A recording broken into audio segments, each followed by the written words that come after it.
welcome to 8801 Cheviot Road, home of the Colerain Cardinals. Affectionately known as the Cage, the Colerain Cardinals welcome you to tonight's broadcast of Colerain Cardinal football.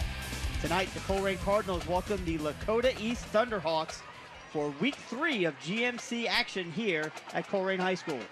With Waycross Community Media and wearecolerain.com, this is Chris Himonitis, along with Brandon Wyatt, Brian Wyatt here in the booth from wearecolerain.com, bringing you tonight's broadcast.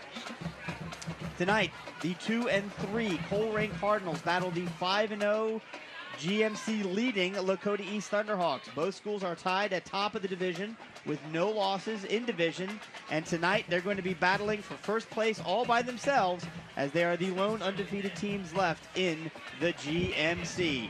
We're very excited to be bringing you this action on what we hope will be a rain-free night.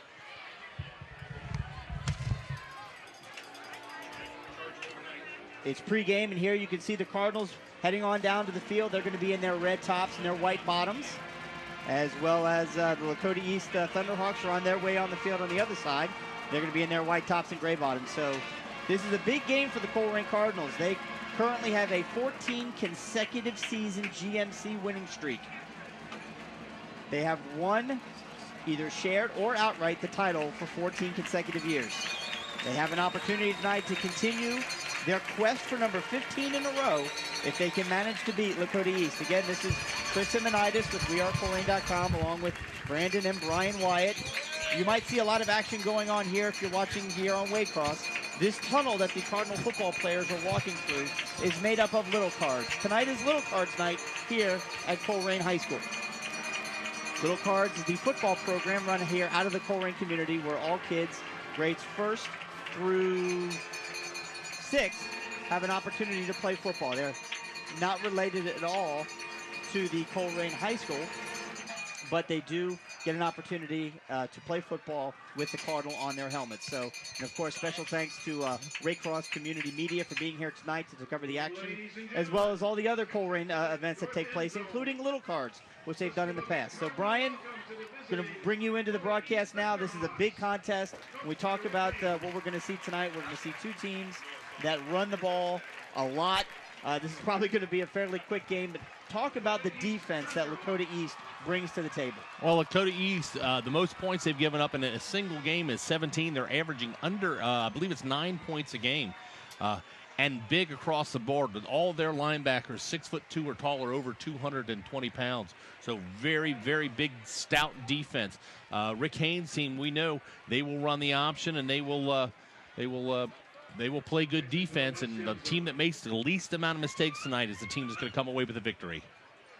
Absolutely. For the Colerain Cardinals, they're going to come to the table here in Week 6 of the season as they rush the field now through their banner and protect their home turf. It's critical tonight for these Cardinals. They need to win this game as they started off the year losing 3 in a row. Very unlike the Colerain Cardinals. They had not lost 3 in a row since the 1999 season. And you got to go all the way back to 1990 when they started with 3 losses to find the last time that happened. But they've rebounded with wins over Fairfield 24-7 and over Lakota East 30-21 just last week. So they get the other Lakota school this week in the hopes of evening their overall record to 3-3 and moving to 3-0 in the GMC. Let's talk about some key defensive stats for these Cardinals. They are giving up 233 yards per game and 27 points per game. Now, that is buoyed a little bit by the fact that they played some pretty impressive offenses the first couple of weeks of the year. They have gotten better defensively. Third down, they are converting on 44.5% while allowing almost 50%. That is something that we talked about last week and will be important this week. They one of the good things about this young Cardinal team, and we'll talk about the fact that they are young and they're getting better, they only have 52 yards per game in penalties. So they've done a good job keeping the flags down. Unfortunately, first-year starter at quarterback, Deshaunte Jones, is a junior. He does have 9 fumbles on the year. So he's working to get better at that, and that's going to be key tonight as it looks like the Colerain Cardinals are taking the field, and they're going to receive the opening kickoff. Yeah, Christian and Amir Reap. No, excuse me, Jordan Asbury. Back for the Colerain Cardinals. So senior Jordan Asbury and sophomore Amir Reap standing back at the 6-yard line, ready to receive the opening kickoff from Lakota East. Grant Smith kicking off for Lakota East.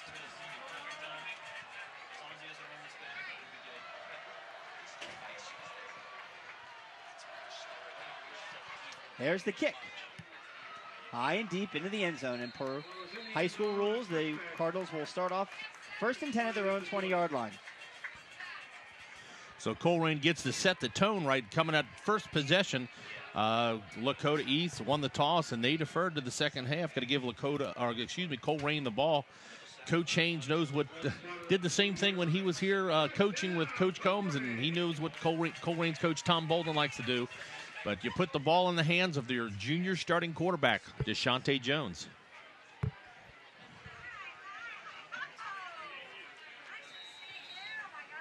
So we have a single back in the backfield. Jordan Asbury, the senior. Deshante takes it, rolls to his right, pitches it late. He's got it. He's going to have enough to pick up about 8 yards on the play before he's taken out of bounds by number 87 of Lakota East. Good run on first down. Yeah, just out of the spread, they run a simple option.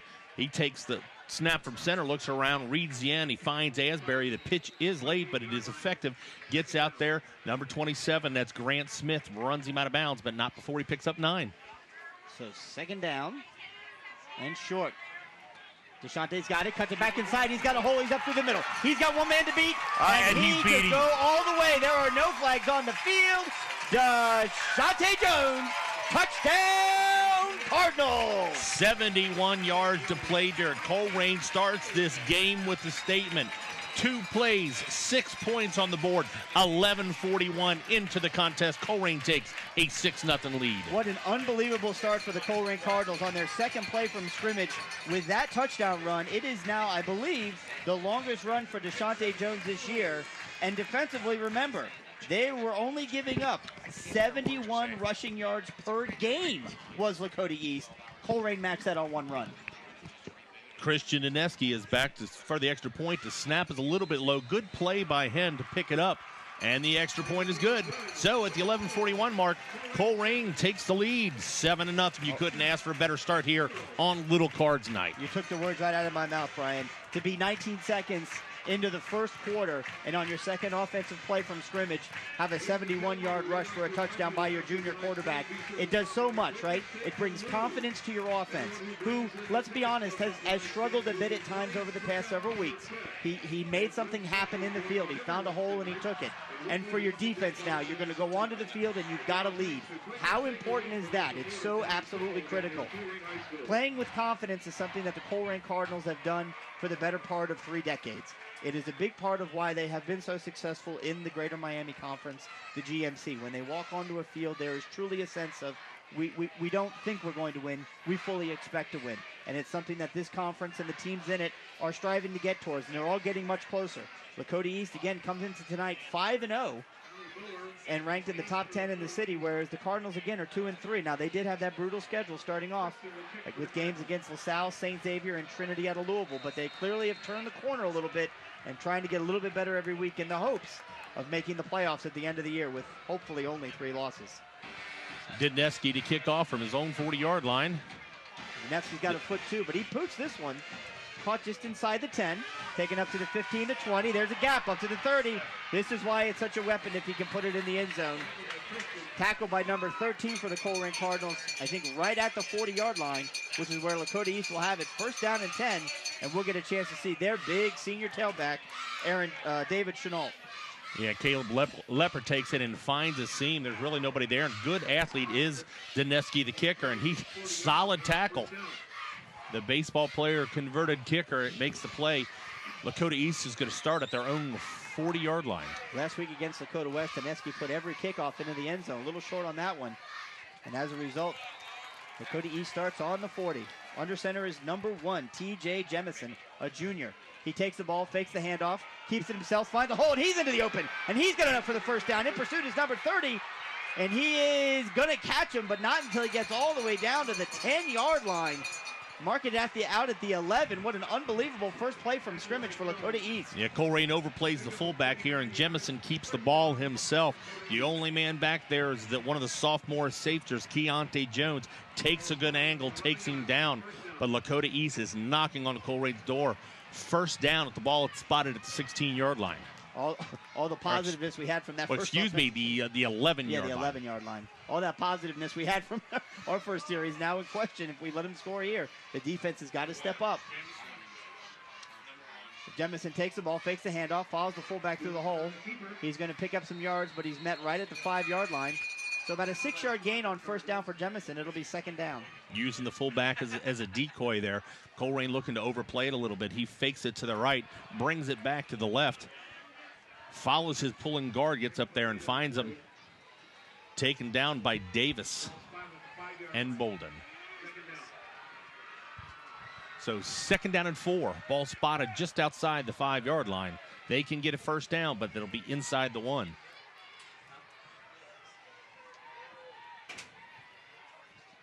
Under center is TJ Jemison. He's got an I formation right behind him. Chenault yet to touch the ball. Their big tailback. They're met in the backfield. Jemison keeps it, though. He pulls it out of his hands. He dives into the end zone. Touchdown, Lakota East. And just like that, Lakota East answers and puts 6 points on the board. That is an eye-opening drive right there for the Colerain Cardinals. It's defense. a perfect read out of the mesh. He puts it in the belly of the fullback and holds it, basically almost until contact is made. Pulls it out, as we see here in the replay again. He pulls it back, breaks 1 tackle, breaks 2 tackle, and uses his height. The 6'2" Jamison gets it. So going an extra point here.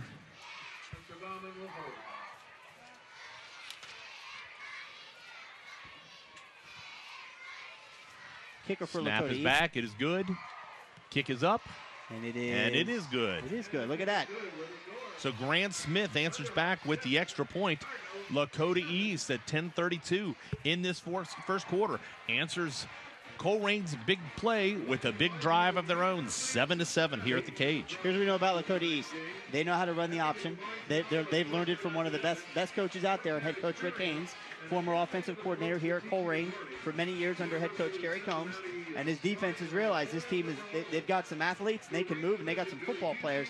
They're going to have to respond here quickly. Well, we know they are averaging less than 6 passes a game until Colerain learns stops that run. And, it's the same way. We're going to see both. It's the battle of the options tonight. And we expected a low-scoring game and to grind it out. But if you can't stop the big plays, the quarterbacks on both teams, DeShante Jones and Jamison, both making big plays. So everybody overplays the fullback a little bit, which so far has opened up the outside for the quarterbacks. So, again, just to point out, to your point, Brian, TJ Jemison on the year, 7 of 21 for 121 yards passing. That's for the year. Through 5 games, he's only had 21 attempts. So, and really not that many rushing attempts. They've been relying on a lot of carries from the fullback, but Colerain's kind of saw that and overplay the fullback. In the option, you key the fullback, but it's all about assignment football. Absolutely. So lining up to kick it off from the 40-yard line, is Lakota East. They boot it in the air. It's high and it's deep and it's into the end zone.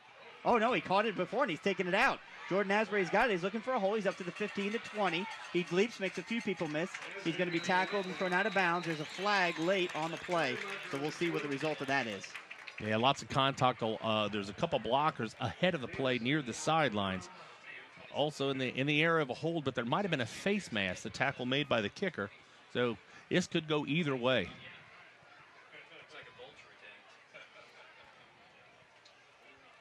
It is a personal foul. It is a face mask on the kicker from Lakota West, Grant Smith. That was the kicker that did the... Kickers making back-to-back tackles.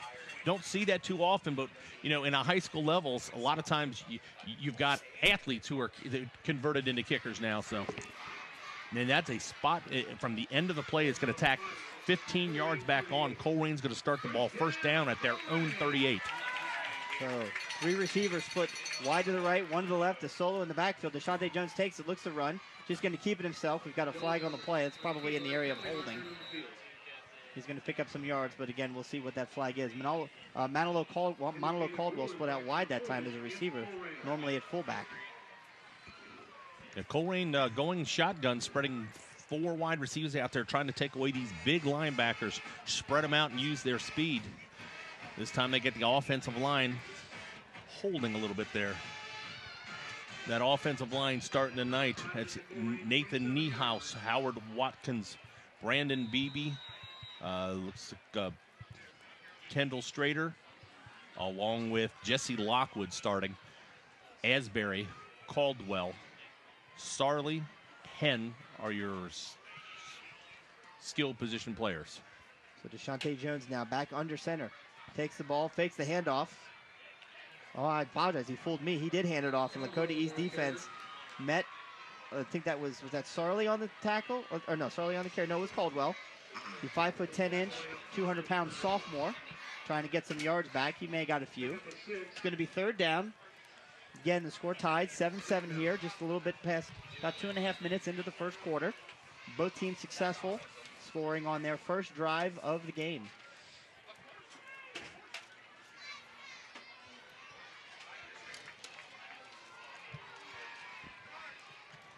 Sarley in motion, speed pitch, he gets it, drops it, picks it up, stays focused, picked it up, fell down and goes down at the 30-yard line. So there's late penalty flags. That's interesting.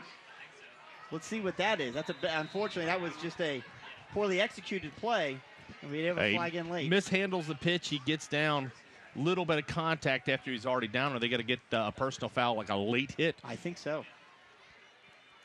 That'll certainly help the Cardinals pick up some yardage they need. It won't give him the first down, but it will help them. It was the scoreboard says 3rd and 15. It's a personal foul, which gives Colerain Cardinals on a big loss of yardage there. They're going to get the yardage and some back and get the first down out to their 45.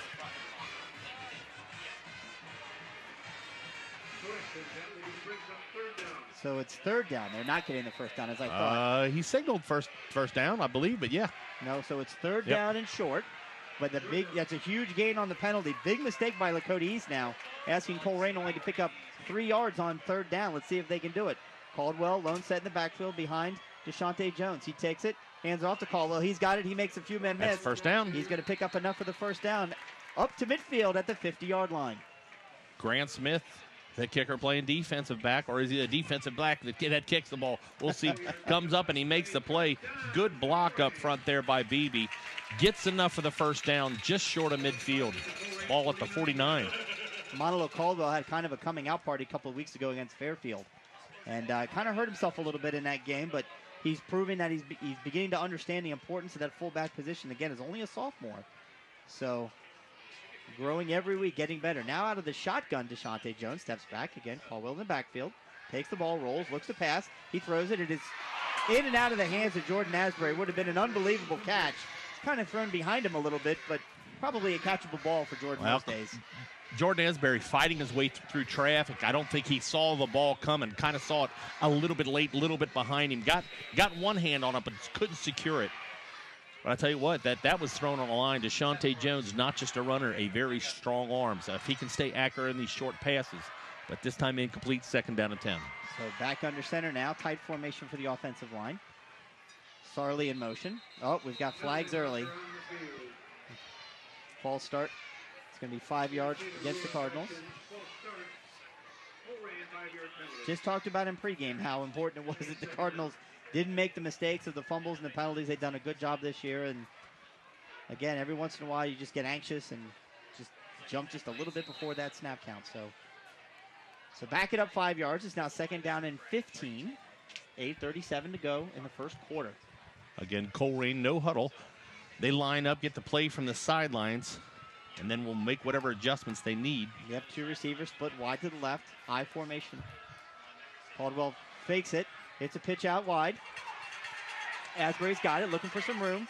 Runs into his own man. He's going to pick up about 4, maybe 5 yards on the play. We'll see where they mark it. Going to bring it all the way up, just a yard short of the original line of scrimmage. Such an important part of that, of learning and understanding that quarterback position, is being able to read that defense, right, Brian, and being able to understand and really sell the fullback dive. Well, you're not really selling the fullback dive. You're reading what they're doing and reacting. The fullback's going to act like he has the ball every time, whether he does not. It's all about decision makings. And I've said it time again, and I've heard coaches say, even if you make the wrong decision, make a decision. You gotta go quick. When you hesitate is when mistakes happen. That's right. So 3rd down and 10 for the Cardinals. Deshaunte Jones takes it, looks to pass. It is knocked down at the line of scrimmage. Big number 28 for Lakota East gets his hands on it. It's going to be 4th down and 10, and it's going to force a Cardinal punt.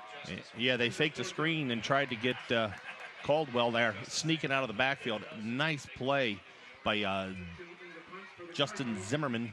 Gets his hand up. The height from the linebackers, we said, 6'2", 6'3", all across the board. So Danevsky.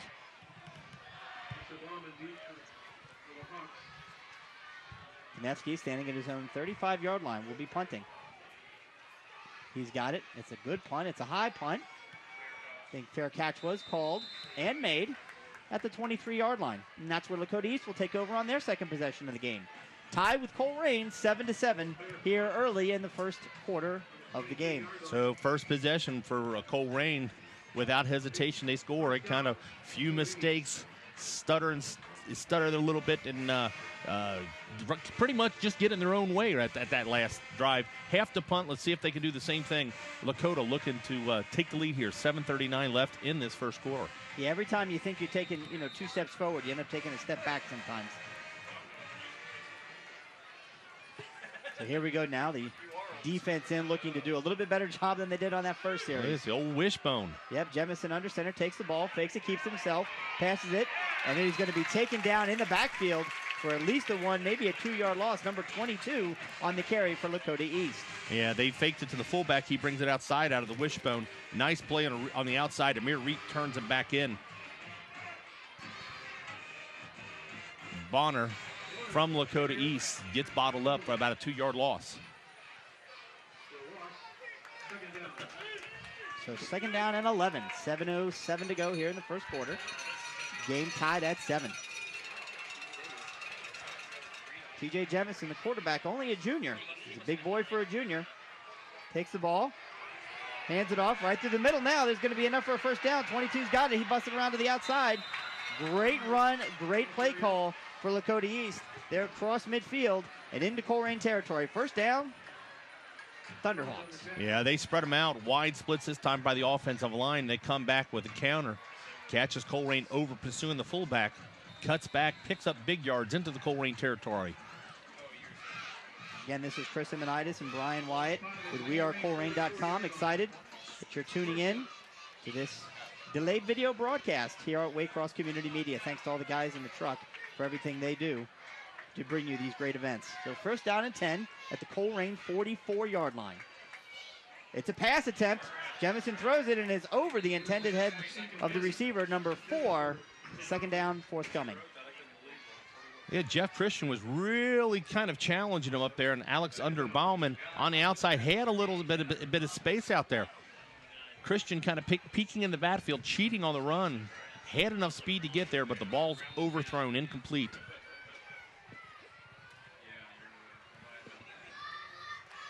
So only the 22nd pass attempt for Lakota East this year. I giggle because it really does bring me back to the years of, when Coach Haynes was here, and just throwing the ball was just not something that we did. It's totally different offense now. We got flags all over the place. Lots of movement up front. Not sure if the offense drew him off. And, yeah, left guard looked like he moved a little bit. Demetrius Colbert coming up from his defensive line when he saw the offensive lineman flex, put pressure. Instant whistle, brings him back 5 yards. 2nd down. As we see in the replay, both the left guard and the tackle moved at the same time.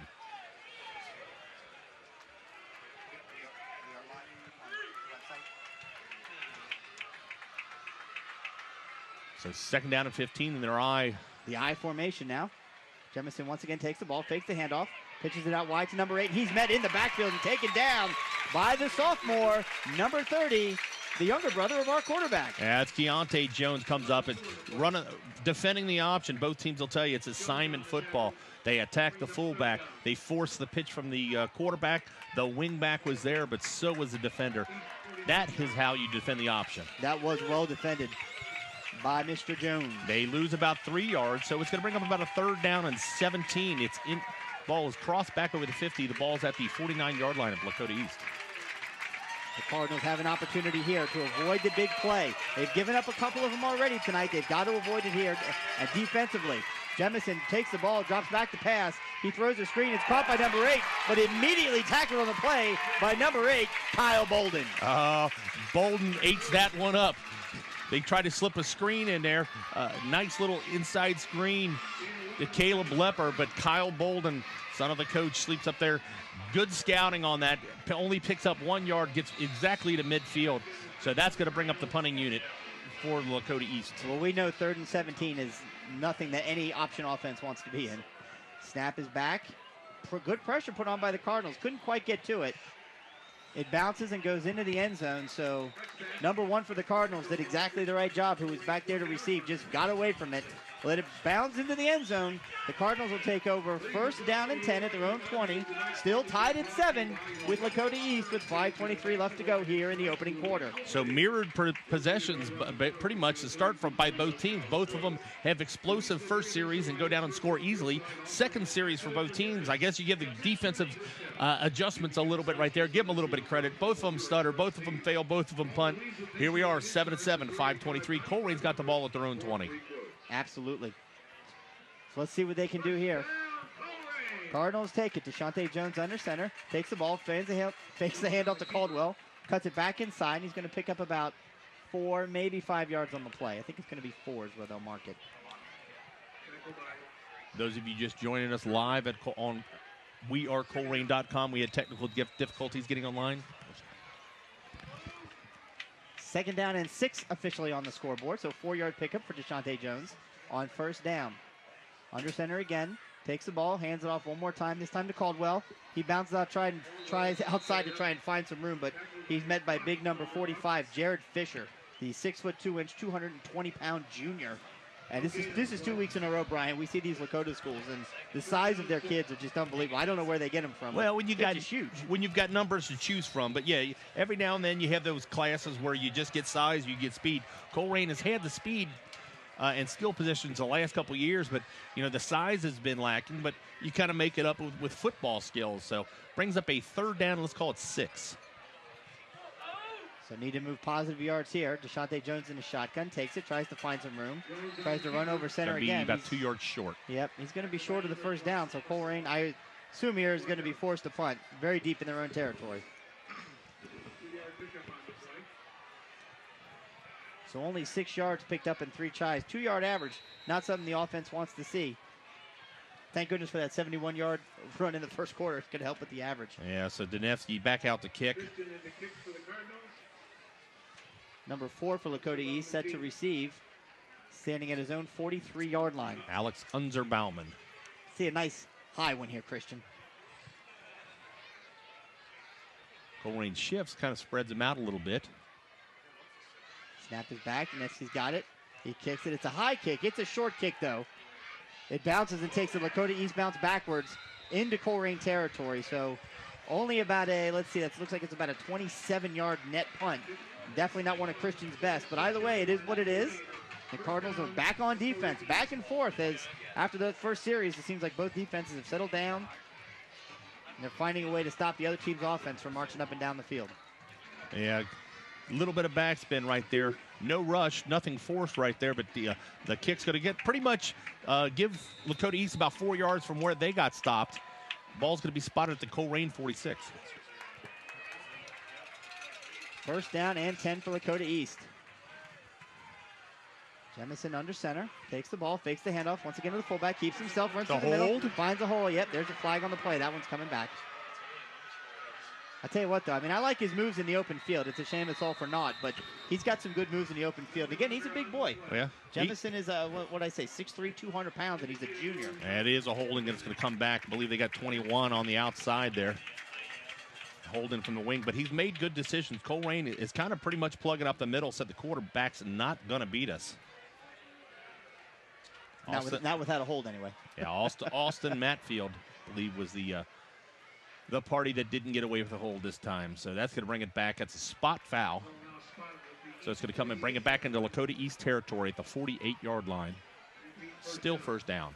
So once again, thank you to Waycross Community Media and those of us here at wearecolerain.com bringing you tonight's Colerain Cardinal football action on a beautiful Friday night in October, finally, and you can begin to feel the cool fall weather in the air, Brian. Well, it should be interesting, though. They're calling for rain late in this game, but we'll see if it holds off.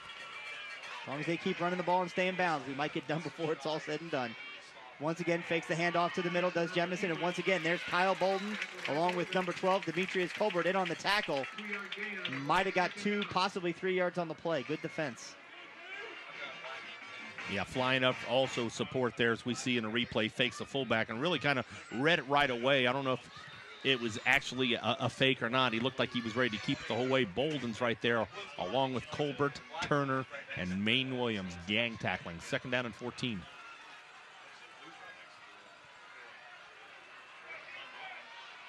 Cardinals have done a good job pushing them back, except for a couple of big broken plays. Here we go. It's another counter.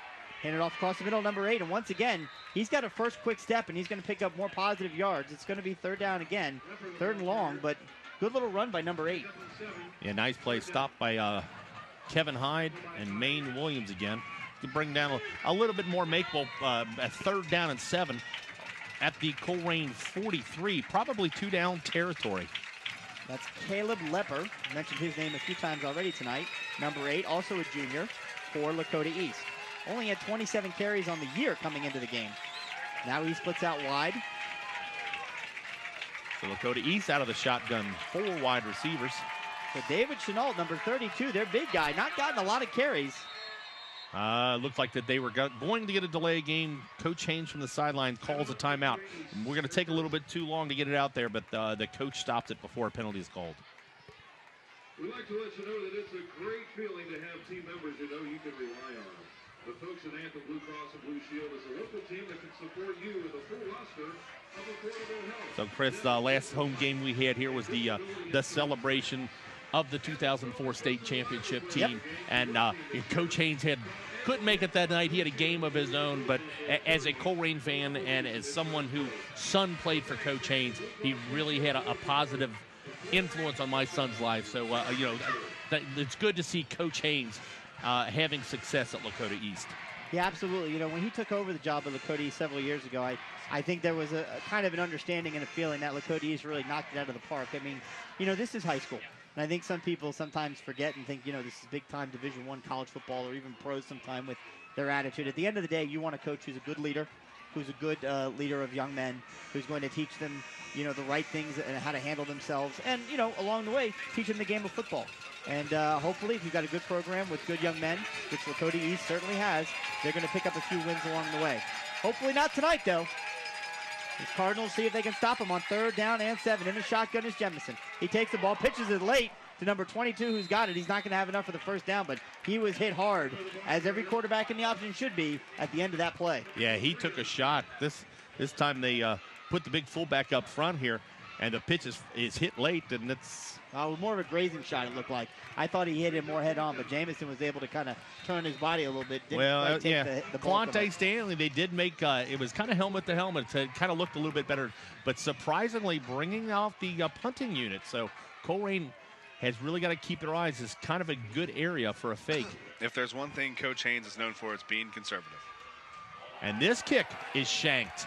Yeah, absolutely. That's going to be about, what, maybe a 10-yard punt? Less than that. Yeah, maybe 5. We'll see where they mark it. No, it is a 0-yard punt. 1-yard punt. 1-yard punt. So that did not go Lakota East way at all. Again, Brandon Wyatt joining in the broadcast. Brandon, thank you so much helping us on the wearecolerain.com side. Had a few technical issues to get started, but looks like we're up and running. I think so.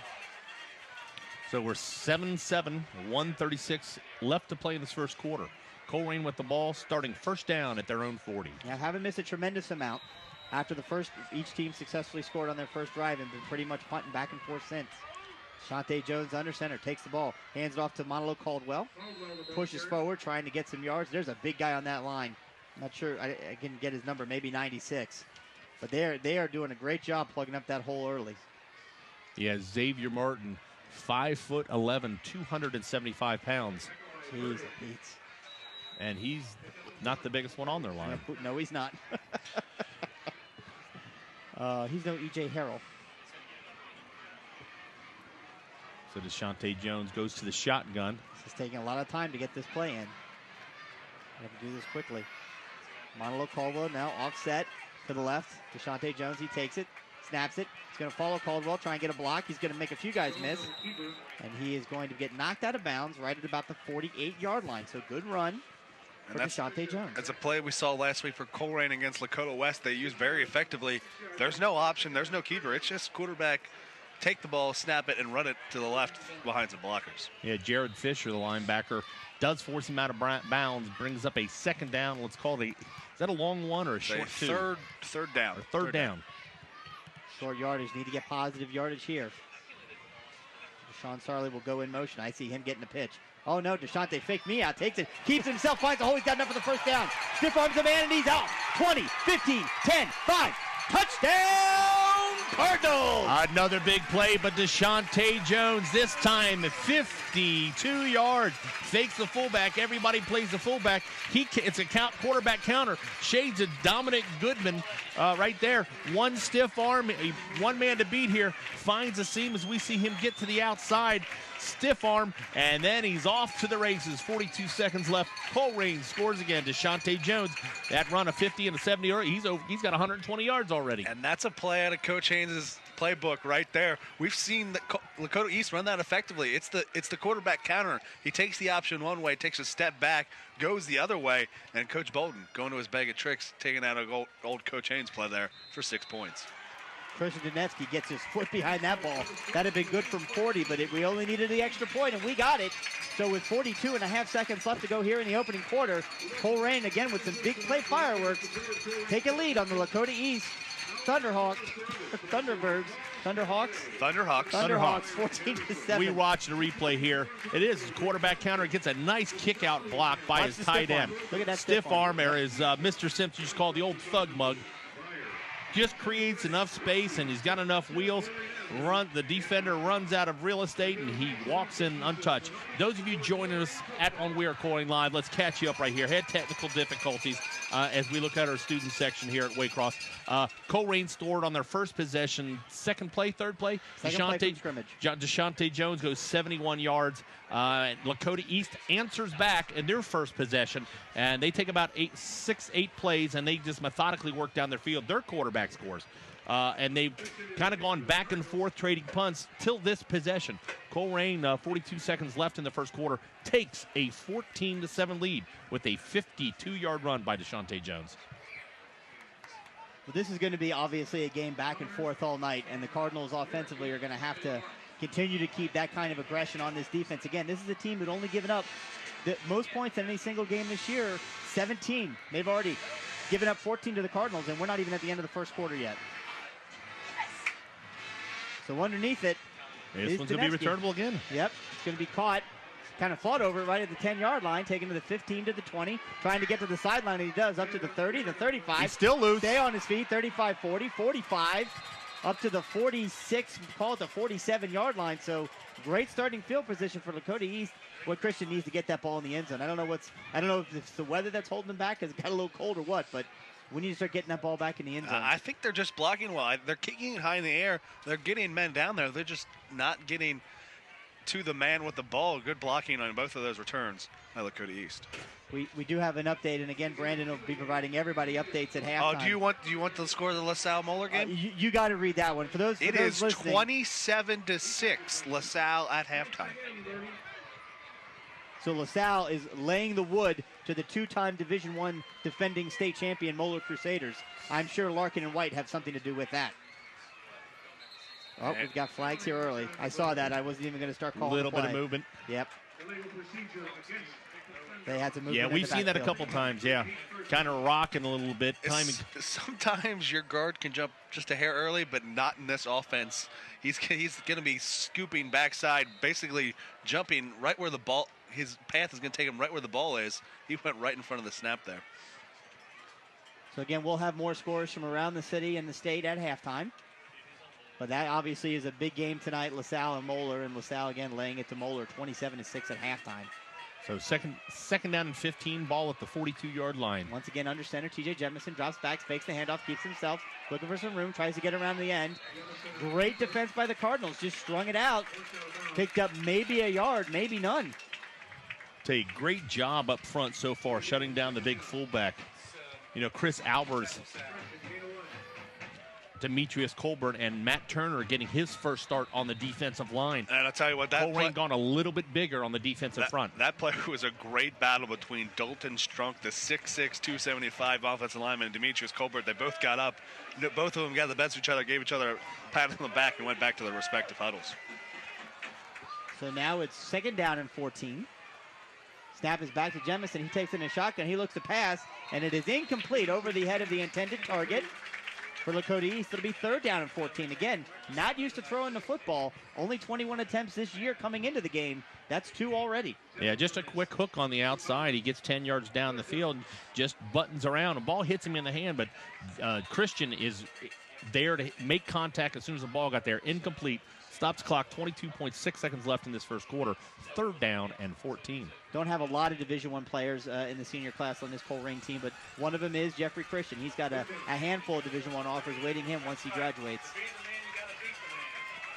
So lined up in the I formation is Jemison once again under center. Got Chenault in the backfield, fakes the handoff, drops back to pass, looks deep. He's got a man. He's got a man wide open. His number 4. He's caught it, and he's on his way into the end zone, but he gets tackled and taken down inside the 5-yard line, all the way down to the 1. That was number 8 for number 4. Lakota East. I'm sorry, was it 8? Was it 4? 4. My apologies. Number 4. Yeah, he gets just behind him. They run a seam wheel right there, and he just gets behind. Colerain's starting safety, Amir Reep, is on the trainer table right now. Kevin Hyde, a backup corner, playing safety right there. Kind of got caught looking inside. Also a sophomore is Kevin Hyde. So a 55-yard pass. Got to get it down to the 1-yard line.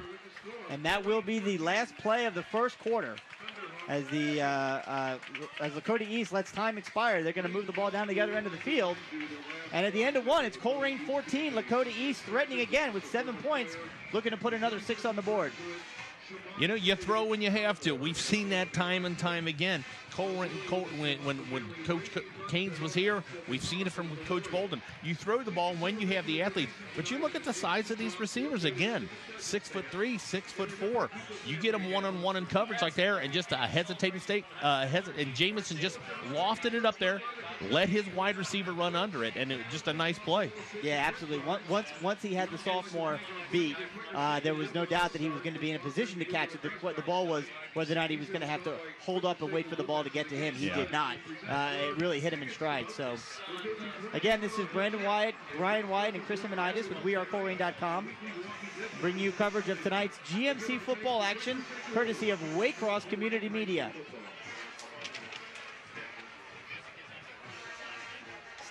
First quarter stats being handed across. We'll get to those right after this play. The Cardinals now, it is 1st down and goal on the 1-yard line. Hard pressed to think they could stop them, but they did it last week against Lakota East. Let's see what they can do. Jemison takes it, pushes himself forward, and he's going to be into the end zone for the touchdown. Yeah, they go no count quarterback sneak, just use the power of their size. And they're going to come within 1 point pending the extra point. So really big plays being the Achilles heel for both defenses so far tonight. There's the replay here. You can see Jemison again, 6'3", 200-pound junior. He's just going to take that ball and bully himself into the end zone. That looked fairly easy. Yeah, the Cardinals stopped West last week on 4th and inches, but Lakota East knew what they were doing there and got it in. So in number 27 to attempt the extra point for Lakota East. Snap is back, hold is down, kick is up. This guy's got a line drive foot. I'm not going to lie to you. It's good. We're tied at 14 just as we start the second quarter. He has got an angry vendetta against that football, doesn't he? He kicks that thing hard. It's not a soft. Oh, yeah. It doesn't pop up the air like a lot of kickers. It comes down low. He's going to have to watch it. Colerain got a little bit of pressure up the middle. A lower kick is easier to block, so we'll see if that comes to play. But here we are, 11:55 at the beginning of the second quarter. It's a 14-14 lead. And looking at the first quarter stats, doesn't include that last play, but Colerain 12 rushes, 158 yards. Lakota West 10 for 103. Both quarterbacks, your leading rushers. TJ Jamison 62 yards, and he's got his second touchdown with that one. Deshaunte Jones 5 carries, 136 yards, 2 touchdowns. So not a bad first quarter for for the quarterbacks. Jones. and certainly for the quarterbacks as well. Again, coming into this game, Lakota East had only been giving up 71 rushing yards per game. The Cardinals already at 160. So they've shown that this is a different kind of offense maybe than what Lakota East has seen in their first 5 games of the year, and this is just a slugfest back and forth. I'm glad you've decided to tune in here on wearecolerain.com live and on tape delay wherever, whenever you may be watching it on Waycross. So, if you're listening on wearecolerain.com and you'd like to see the schedule of the playback, it is right on the front page of our website at wearecolerain.com. So, ball lined up at the 40. Addressed and kicked. It's a low line drive. Sideways kick, caught at the 5-yard line, taken up to the 10, to 15. Boys got some speed, but taken down just past the 30-yard line. I believe that was number 1 on the return. Christian. Yep, Jeff Christian. Love the way the senior just took it and attacked the defense. Yeah, Kevin Brady makes the stop, but that's what you got to do as a returner. No hesitation. You hope you get a block. You hope you get a seam, but you got to attack as a return man. Brady was right there to take him down. Nothing there, so first down, Colerain. Most importantly, you're exactly right. He took off. There was no hesitation. He took off, tried to find a hole, covered up the ball, maintained possession, and Cardinals will take over. First down and 10 at their own 30-yard line. Deshaunte Jones in the backfield in the shotgun. He's got 2 wide receivers split wide to the right. He takes it and runs left to the short side of the field. Another stiff arm. He's going to pick up a few yards. Call it 4 yards on first down. Yeah, that's just a direct snap, and the quarterback is following around the fullback, running to the short side of the field this time. And a lot of people ask, why do they run to the short side? Runs out of room there because it's always said there's less guys to block. So if he can turn the corner, he's gone. But positive yards on first down. Let's give him 3. Second down and 8 on the scoreboard. So long 2. Not quite as much gained as I thought he did there. Now back under center. Sarley in motion. Deshaunte takes the ball, hands it off to Caldwell. He's going to move forward. Good push by the offensive line. Out past the 35 to the 36-yard line. It'll be third down and 4. Yeah, that was just your entire left side, the tackle, guard, tight end combination. Basically, that you got 2 men on 3. That extra guy not blocking is the read, and they plow forward for 4 yards behind that line.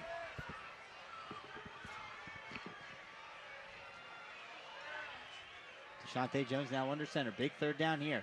Takes the ball, fakes the handoff, looks to throw. Oh, geez. Oh, geez. Passes it out to Asbury, who's got it. Stays on his feet. Where do they mark him out of bounds? They mark him out of bounds. That looks like a first down from that mark. Yep. That's a new play that I've kind of seen him set up in practice a little bit. Yep. He fakes to the fullback, and they look for that wheel. And if the linebacker chases the wheel, he knows he's got Asbury, just releases at the last minute as a safety valve. Yeah, and Asbury is set up. He's in pass protection, but he's sort of just, my man, I'll let you go get him, and I'll slip out and make the catch. The linebacker chases the fullback, creates an area for Asbury to find it there. So first down at the 42-yard line. And the I formation now. Once again, fakes the handoff. Taken down is Deshaunte Jones in the backfield. And you know what? He's going to lose yards on that, but let me tell you something. He made the right decision by tucking that ball in and holding it and just going down. Yeah, he had trouble getting it away from the center. Kind of really blows up the entire timing of the play. Yep. He had Asbury out here on the wing, and he could have thought about possibly pitching it, but a turnover in your own territory does never end well, and he made the right decision, tucking it and just going down. And it's the opposite of what he did last week. Yep. So you learn from your mistakes, and you got to play you got to survive and play another game. So second down and 12 now. Score tied at 14. Snap is back. It is a pass. It is knocked down at the line of scrimmage again. That is the second pass intended for Asbury that's been knocked down at the line of scrimmage by Deshaunte Jones. So it'll be third down and 12. Well, Deshaunte Jones' pass has been tipped, not by him. He's not tipping his own pass down. Yeah, it was Shane O'Connor from Lakota East, 6'2" on the outside, getting his paws up. So that'll stop the clock. 10:20 left till halftime. It's tied up 14-14. Colerain looking to get this conversion. Ball spotted at their own 40. Third down and 12. There'll be 2 wide receivers split wide to the right. Wide to the left, 1 to the right in Asbury. Watch the tight end. Yep. Snap is back. Deshaunte Jones takes it, looks to pass, throws it. Oh, we had him. You're exactly right. Great call, Brandon. Intended for number 35, Jalen Spears. Unfortunately, over his head. He was open, but he just missed the receiver. It's the play they hit big last week against Lakota West. Fake one-way, step back, throw to the tight ends in the seam. This time, however, over Jalen Spears' head. It'll be 4th down, and the Cardinals will be forced to punt. Yeah, he threw it about 3 yards over his head. Coach Probably Bolden. got a little excited to see him that wide open. Yeah, Coach Bolden admonishing our young quarterback a little bit there, saying he's wide open. How did you miss him, kind of thing. Danevsky booms one. Yep, all the way back inside the 20. fumbled it. Dropped. It's on the floor. Excuse me, the carpet. It is picked up by Lakota East, but not until it gets all the way back to the 10-yard line or 11-yard line. Looks like where they're going to mark it. So special teams snafu for Lakota East is going to help the Cardinals. Yeah, They're going to have 1st down and 10 at the 11-yard line. Alex Unzerbaumen kind of takes his eye off, looks up to see that we're the defenders of, but is lucky to get back on, and he's swarmed by the Cardinals there. You know, it's one of those. Yeah, that could have been a catastrophe. Could have been, should have been, but you know, Lakota East does take over the ball. Wow, that's a smart Their play. deepest possession so far, they're starting at their own 11. Smart play by Lakota East, return man, just to fall on it. Mir Reap is still out, so Hyde is in the other corner opposite Christian. Just can't get everybody healthy at once, can we? It's just not in the cards this year. No pun intended. Jemison under center, takes the handoff, keeps himself, runs across the middle. Not a lot of yards gained on that one. Good defense by the Cardinals. But it's the same play that Colerain broke for a touchdown. You fake one way, quarterback steps back and goes the other way. Taken down by number 7 of the Colerain Cardinals.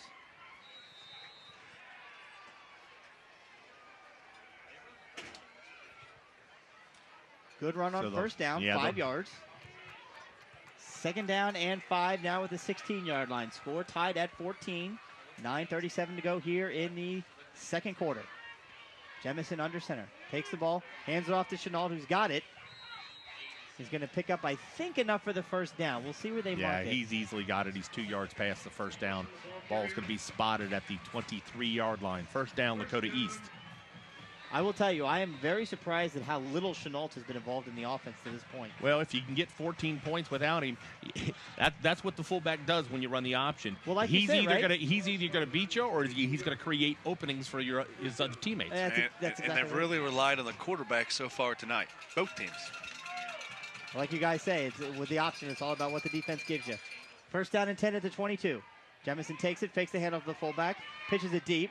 Good defense by the Cardinals. And if there's one thing that Thunderhawks are not having success with, it's that pitch. The Cardinals are forcing, if they can get that 3rd option force, they're stopping it right there, either at the line of scrimmage or for a loss. Again, Yeah. with the size of Chenault, I'm just surprised they're not doing more of that fullback right up the middle, trying to soften up the defense where, you know, on tape this year, we've shown that we have struggled stopping that ball right up the middle. Yeah, but this is a completely different defense. You've got 3 different guys who weren't starters at the beginning of the year on the defensive line. Let's see what they can do here. 2nd down and 10, so no gain on that play. Jemison once again under center.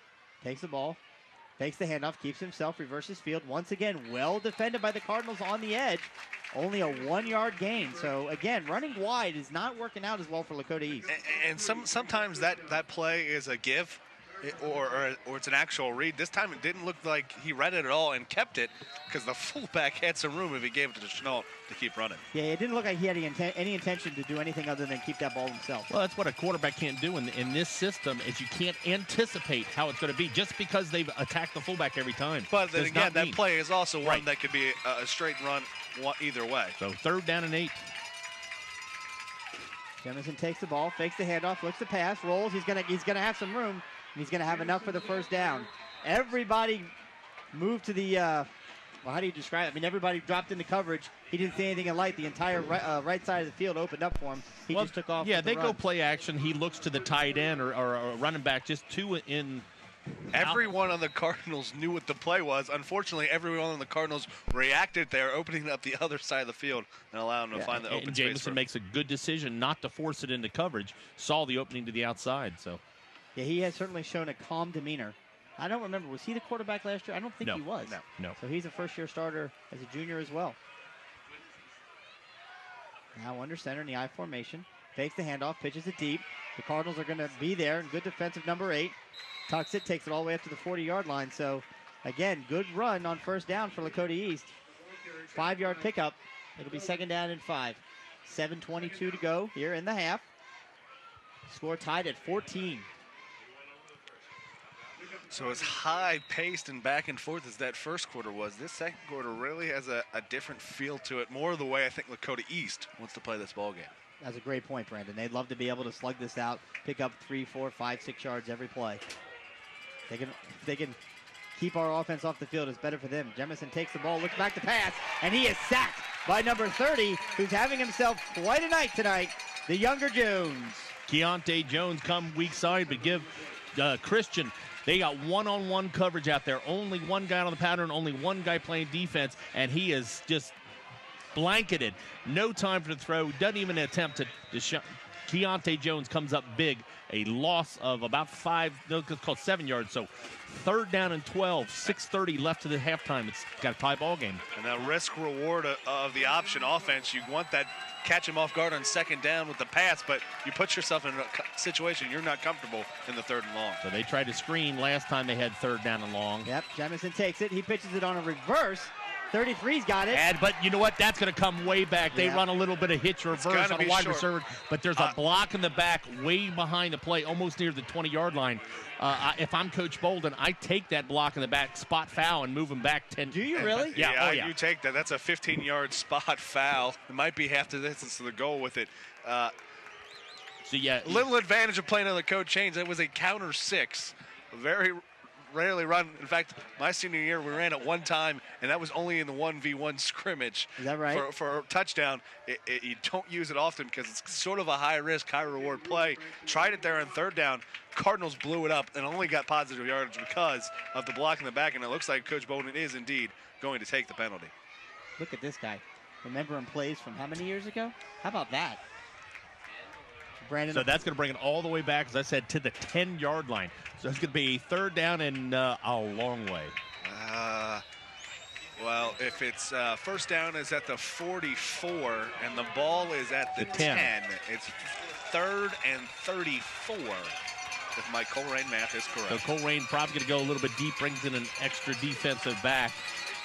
The scoreboard's wrong, isn't it? You're Lakota West, or you're Lakota East. You're just going to try to get up out of the end zone and just feed the fullback. If it happens, if you get a play, if not, so you're going to get back almost to the spot of the foul. Yep. Gets about 10 yards back to the 20, but that does bring up 4th down. Yep.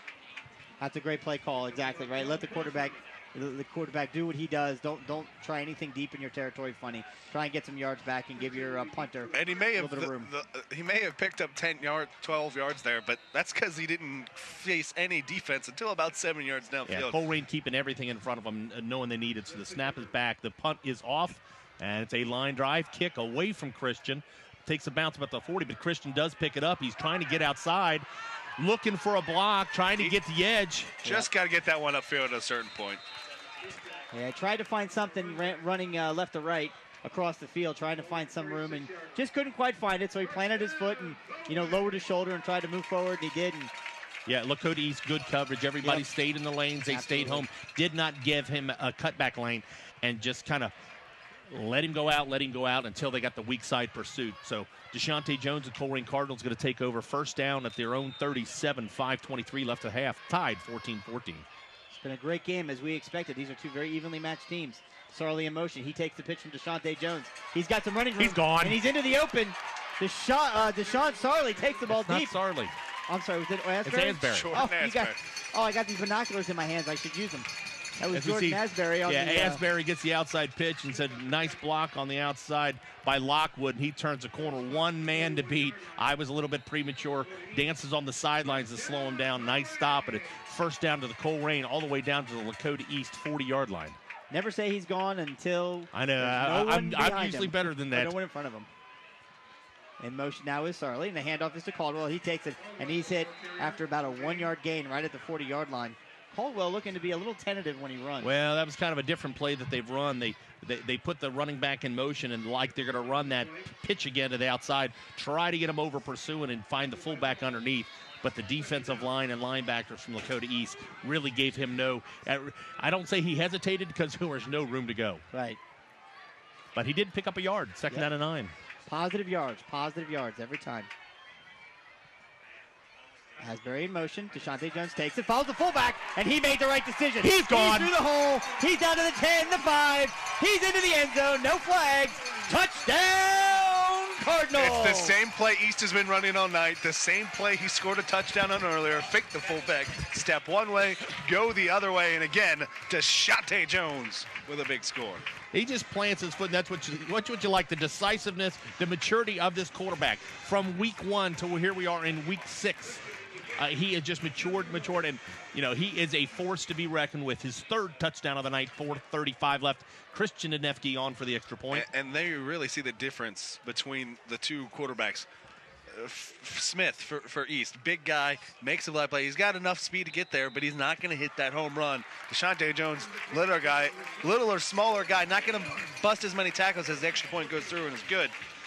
But he's going to make that dynamic play, and again, it's the 3rd time he's busted loose for a long touchdown. Deshaunte Jones has to be nearing 200 yards here as we get close to halftime, and I know this.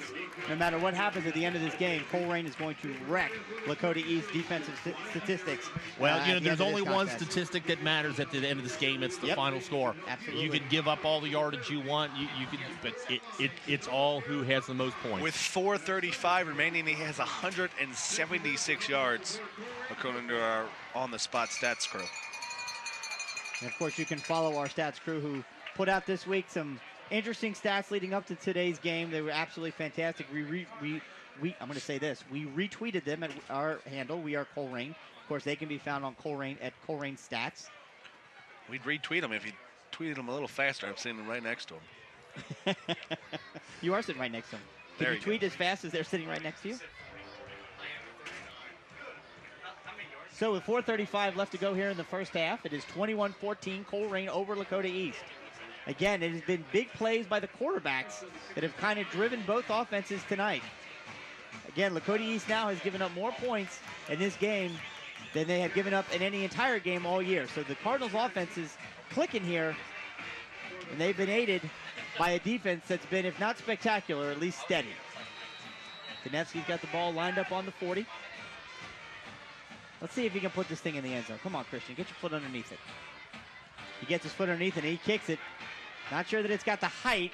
It does not. It gets caught at the 1, taken out to the 10, the 15.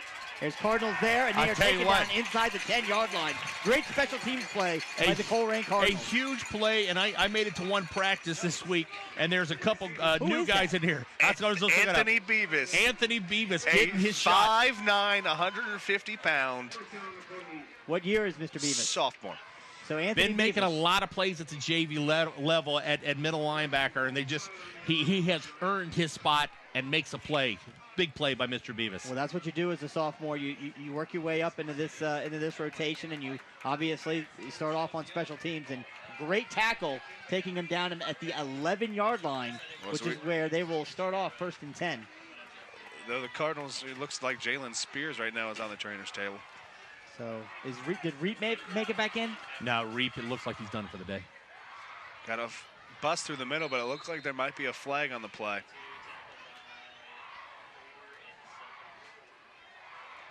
Do you see a flag? I missed that flag. That might have been the referee just hitting his. Yeah, that was the referee touching his belt where his timer is. Okay, all right. I just disregard what I just said. Brandon, right. I know you've got a history and you played for Coach Haynes, but the flags are the yellow things that the referee flows. Those never happen. If they do, they're incorrect. 2nd down and 5. Jamison under center. Man in motion. Hands the ball off to Chenault, who takes it right up the middle. There's a flag. And it'll be interesting what it is.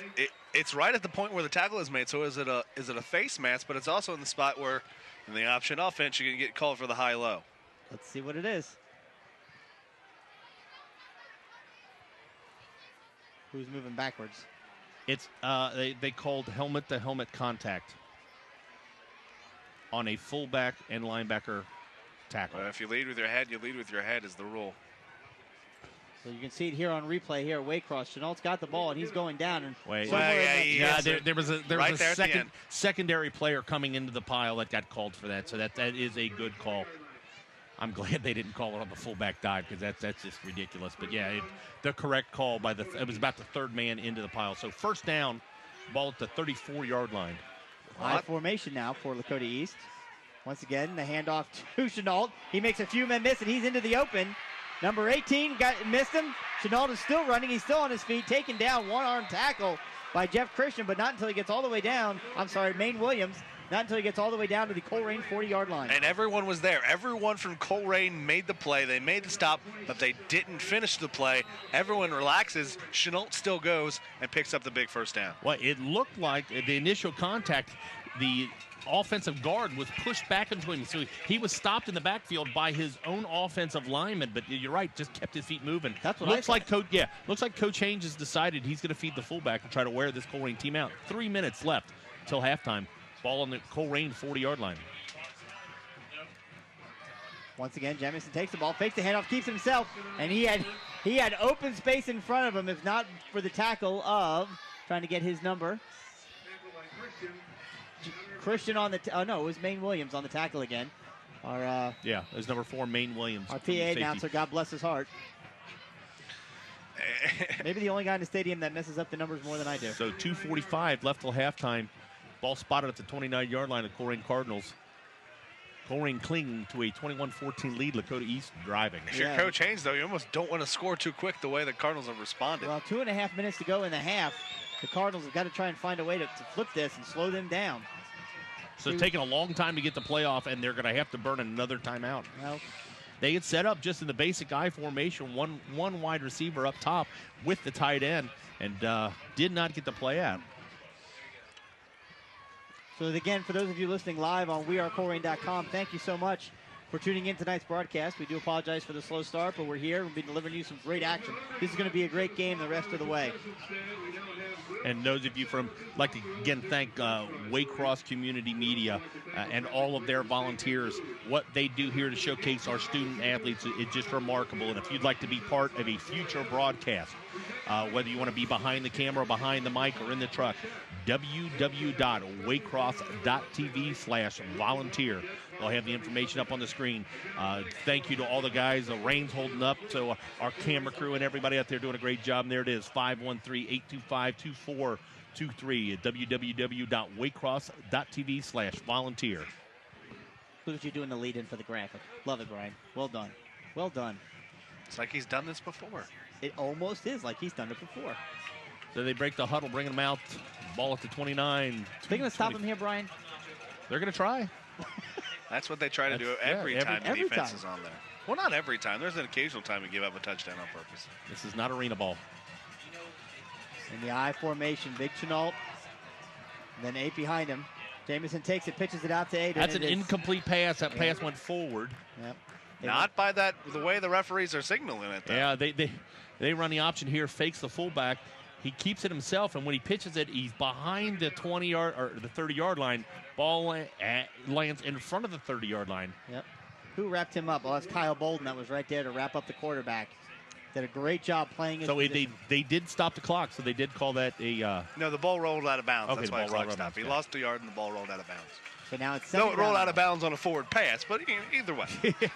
Either way, second down 11. Clock stopped either way, but they lose a half a yard. I formation once again. 2 receivers split wide to the left. Takes it, pitches it out. Oh, missed tackle in the backfield. But that great one tackle once again by number 30, the Young Jones, taking down number 8. Keontae Jones again with a big play. He's having himself quite a first half. So only a gain of 3 yards on the play. It'll be 3rd down and a long 7. We'll call it 8. It would be interesting how close they got to get to the kicker's range here. I do know Lakota East is going to take their sweet time with this play. They don't want to. If they don't get it here, they broke and made an illegal substitution. They broke the huddle and brought a guy in from the sidelines. The referees don't call anything, but well, they don't have to call it till the play starts. So 3rd down and 8. Snap is back to Jemison. He takes it. Pitches it out to number 22, who looks for some room. And Kyle Bolden. I got to be honest with you. I don't understand that play call. They have not had success running that all night long, and you're on 3rd down. But that's been your 3rd and long play. I know you. Right, though? I mean. It's us yelling at them for not. It's like. Wait. Yeah, when Coach Haynes was here, we'd yell at him for why are you not running the fullback dive on 3rd and 8? Now we're yelling at him why he's not running the fullback dive. Yeah, as I said, we used to hear that from the stands, and we hear it yelling at our coach, Bolden. I think we got our first one of the night. Chris Hematitis with throw the ball, Haynes. Or in this case, this was fullback dive, Haynes. What are you doing? But you know what I think would have made more sense there? A counter. maybe a counter or The quarterback counter has been effective, but Right. you know, you Either way, it's going to be 4th and 8 for Lakota East at the Cardinal 28, regardless of what the scoreboard who says. called the timeout? Was that Colerain? It was Lakota East using their last timeout. So Lakota No. East using No, it was Colerain. was Colerain using their first. Okay. Which is good. But then again, we're trusting our own scoreboard, Yeah, which is there's a enough. lot of times is incorrect. Shows Colerain with 2 timeouts, Lakota East with 1 timeout left. Our stats crew has informed me it was our timeout. So Colerain wanting to preserve the clock with 1:30 left to go. I mean, they're not obviously. We're not punting here, obviously. So it's out of their field goal range. Do you know? Yep. Yep. So they're gonna Quarterback's try and coming go on for the it. field. So here you go, 4th down and 8. Dakota East is going to try and go for it and pick up the first down. Let's see what happens here. In the shotgun is Jemison. Chenault fakes the handoff. Jemison drops back to pass, rolls to his right, throws it downfield. It is knocked down. Knocked down.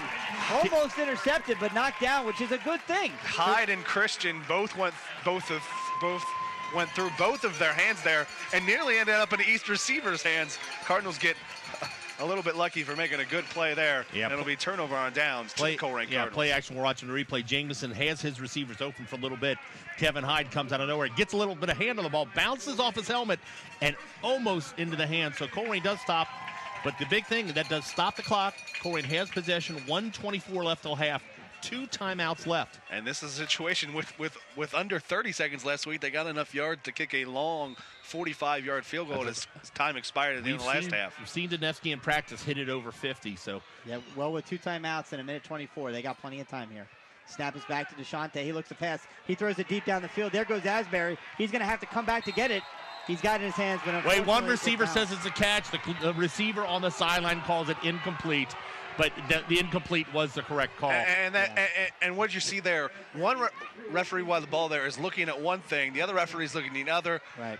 And they can work together to find that play. It did look like it's incomplete. Yeah, great work by our camera crew. We see Asbury does get to it, but scoops it up there. So. And that's just a throw up, back shoulder. Let your playmaker go get the ball.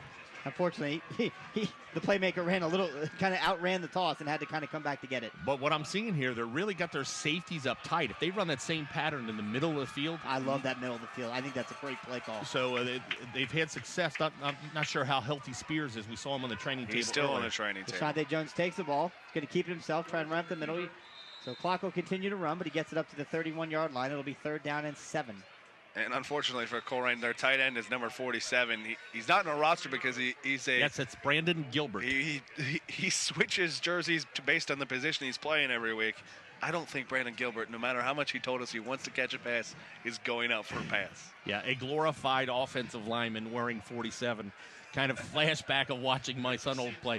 I believe a state championship record, or I could just be making this up. My son wore 3 different jerseys.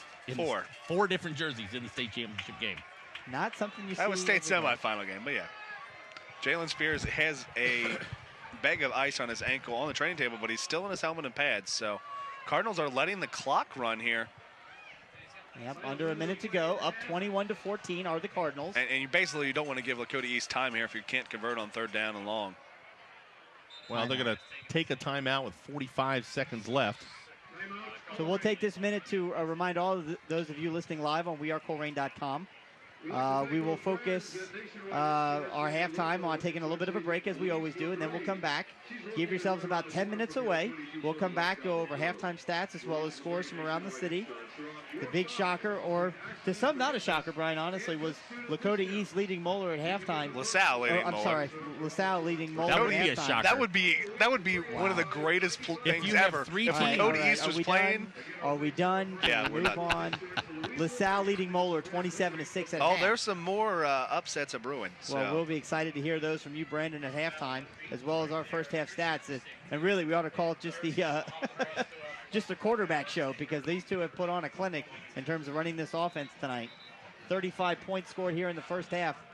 I can't say I can't say I'm shocked, but I am surprised by the offensive output in the first half. I would not have been surprised with a 21-14 final score. To see it at halftime. And this is where it really comes down to second half adjustments, right? And we know that, both coaching staffs are veteran staffs. Certainly Coach Bolden is Jones under center. takes the ball, Gives the handoff to Caldwell, and he's got it. He's not going to have nearly enough for the first down. He's going to pick up about 3 yards on the play. And Lakota East is going to use their last timeout to stop at a 4th down. 38.6 seconds left. Well, certainly disappointing. At a bare minimum, even if you don't score, you would have liked to have been able to run out the clock. But it looks like they're going to have to punt it away. If you get a good enough punt off here, and this is really Coach Ainge. He wants Colerain here to make a special teams play. If it's a good enough punt and it pins him deep enough, Lakota East is more than likely going to run the ball, go to half, happy to be down 1 touchdown. They get the ball first to start the second half. So it's really here. Make a special teams play. That's the third aspect we don't talk about. And at times, both teams have struggled with special teams. If you make one team make the mistake here, you could set up Lakota East with either a short field or even a touchdown. Yeah, both punters have had one shanked so far. But you know what? There's so many things that have to happen, Brandon. You've got to have the good snap. He's got to catch the snap. You've got to block everybody. There's a lot going on out there. Be curious to see if East comes after the block here or sets up the return. Who's that back to return for Lakota East? Let's get a number on that jersey. That's number 4. Cardinals are set up. Christian Danevsky back at the 20-yard line to receive the snap and the ensuing punt. 38.6 seconds left. Oh, and he get his best kick of the night. That was beautiful. Fair catch called, and it goes over his head, and it's going to go all the way down inside the 5-yard line. Caught, I believe that was Deshaun Sarley. Thank you. I was going to say Sarley, but because I know Asbury's not on punt returns. Yeah, he has been a couple weeks. Is that me? Boy, every time we turn around, Asbury's doing something different. Not playing defense so far tonight. That's a change. Which is surprising with Amir Reek going down. You know, we've seen him play a little bit of safety. You kind of want to keep him fresh. Kevin Hines so far, he's made a couple big plays. He made a bonehead play, giving up the big really, pass. That probably has to do with the fact that Asbury's probably in there because he's probably a better pass defender than maybe Hyde or someone else in there. That's a great point. Yep, that's a great point, Brandon. His athleticism will really play a factor when you're playing a team that's more inclined to throw. And he's been playing a lot at safety and not at corner. Arik goes down at corner, so Hyde's at corner. So I think it's safe to say Lakota East is not going to try and do anything with this. That'll be a knee. I never know what the play call is that because it's normally a knee is a check victory. I really don't know what it is called when it is here, but that'll do it. So after 1/2 of play here from Colerain High School, it's the Colerain Cardinals with a 21-14 lead over the Lakota East Thunderhawks. We'll be back in 10 to 15 minutes with first half stats as well as scores from around the city. You're listening to WeAreColerain.com and Waycross Community Media's presentation of Colerain Cardinal football.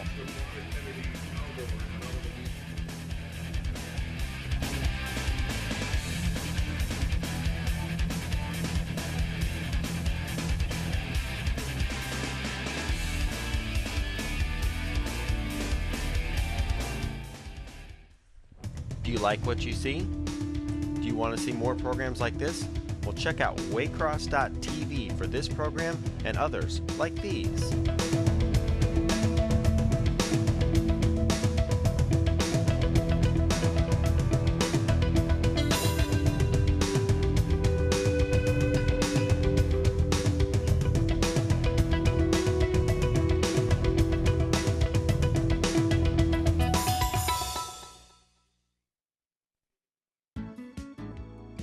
I began producing and volunteering for Waycross when I was in the 7th grade.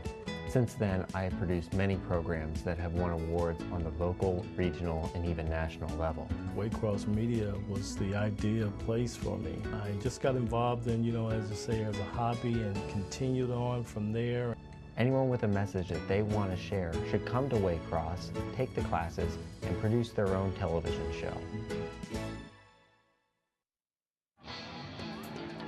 The Ohio High School Athletic Association is about sports, that's obvious. But it's more than just a competition. What we're really about is learning. Young men and young women stretching themselves in pursuit of the ideals that will guide them for a lifetime. It is an important mission, and we share it with schools, families, and communities. As Commissioner of the Ohio High School Athletic Association, I look forward to working with you to help our young people build their futures.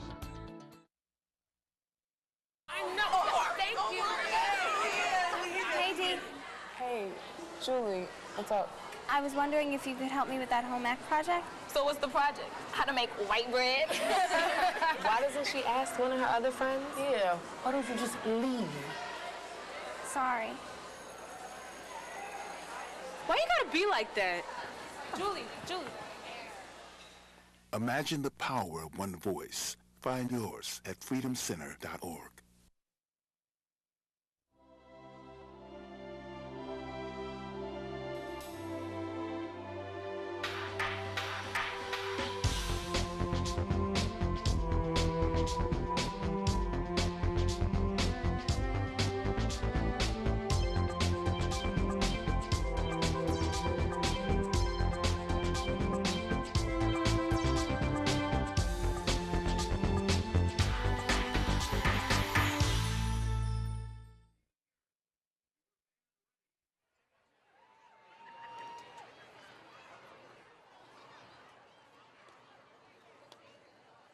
Colerain Cardinals marching band, you may now take the field to blow us away.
I could reach the stars, pour one down for you,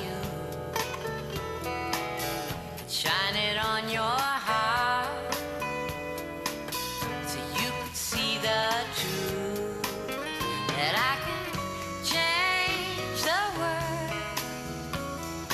I would be the sunlight in your universe. You would think my love was really something good. If I could, I'd change the world.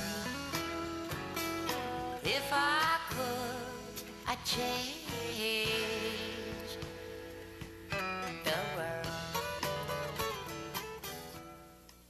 Community Television in association with WeAreColerain.com's presentation of Cardinal football here as the Cardinals lead the Lakota East Thunderhawks 21-14 as we get ready to start the second half of action. I am Brandon Wyatt alongside Brian Wyatt and Chris Himondaitis from WeAreColerain.com. Yeah, let's run through a quick first half stats. Colerain, as you said, leading 21-14. Held to just 6 first downs. Colerain, Deshante Jones leading the way with some big plays. Scores from 71, 53, and 40 yards. Deshante Jones for Colerain High School. 9 carries, 179 yards, 3 touchdowns. That's a 19.9-yard average. His counterpoint, the other quarterback from Lakota East, T.J. Jamison, leading the charge from their end. 13 carries, 96 yards, 2 touchdowns. Colerain has run 26 plays for 237 yards. Offensively, East has run 32 plays for 241 yards. Running through your scoring plays, Colerain started off the scoring with the 11:41 mark. Deshante Jones, 71-yard touchdown. Danevsky with the kick. Then Lakota East, T.J. Jamison goes 5 yards at the 10:32 mark in the first quarter. Grant Smith with the kick. We're at 7-7. Colerain answers back in the first 43 seconds left. Deshante Jones, 53 yards. Christian Danevsky with a kick. East again scores at the 11:55 mark just at the beginning of the second quarter. Jamison quarterback sneak, 1 yard for the touchdown with the Grant Smith extra point. We're all tied up, and then Colerain ends the score with another big run. Deshante Jones going 40 yards to pay dirt to take us to 21-0 with the Danevsky kick. Colerain leading at the half, trying to protect the winning streak and trying to win another GMC title. Lakota East and Rick Haynes looking to play spoiler tonight. Lakota East is going to start the ball this second half with possession. So we'll see if the Colerain defense steps up. And that's what, Brandon, you talk a little bit about. You got half, just as a player perspective, you played for, go to Coach Bold, you played, but you're going at halftime, you've had success in offense, but the defense is going to completely change what they're doing. It's a chess match there at halftime. Well, I never played, but I'll give you a player perspective. All right. One thing I've seen so far from Colerain in the first half that I really do like, no fumbles. Deshante Jones coming into the game had 9 fumbles. He's had 2 fumbles. No, but none lost. Exactly. Haven't lost. I don't care. You put the ball on the carpet as long as you get it back. No, obviously, preferably we prefer him not put it on the carpet, but we have not turned the ball over at all. None of them were fumbles by contact. It was a muffed exchange with the center that he immediately covered up, and then it was when it bounced right. Yeah, it bounced right back to him, and it changed the timing of the play, but yeah, nothing hurt right there. So there's no turnovers. His big. The big playability for Deshante Jones has also been nice. He's made good decisions, even when it wasn't necessarily the right decision. He's made some good decisions, and he's been able to follow through and make them quickly. Defensively for the Cardinals, they've still got to find a way to stop that big play. Jamison is a very special quarterback. I don't think there was a lot of press really written about him or a lot said about him coming into the game.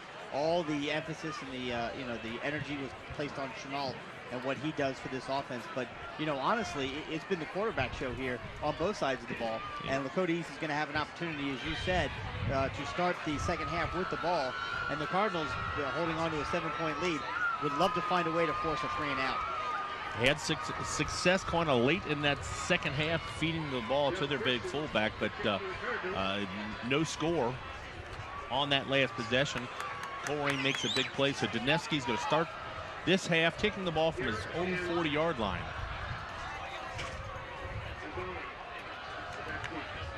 Well, thanks again for tuning in to WeAreColerain.com's live audio broadcast Colerain Cardinal football. Here we are, ball's lined up at the 40, and Dineski gets under it, and he gets a good foot underneath it. It's hit high and deep and into the end zone. Yep. So what we would have liked to have seen from Dineski all night comes to fruition here on the opening kickoff as Lakota East will start off 1st and 10 at their own 20-yard line. Yeah, Lakota East, a lot of their early possessions in that first half were past the 35, almost to the 40-yard line by big returns. Yep. Dineski known for his big leg. He got lots of height, but you know the coverage team was there, but just good blocking up front. This time, no return. T.J. Jamison leads his Thunder. Hawks, Firebirds, Thunderhawks. It's not that difficult, guys. It is a lot more difficult than what you think. Lakota was the Firehawks. They split and then one became Thunderhawks, one became Firebirds. Come on. There you go. Under center now, Jamison takes the ball, fakes the handoff, tries to spin. He does, in fact, makes a man miss, and he's into the open. And here's the quarterback we're talking about. He's got speed. He's not going to get all the way. Christian's going to get to him, and he's going to tackle him short of the end zone.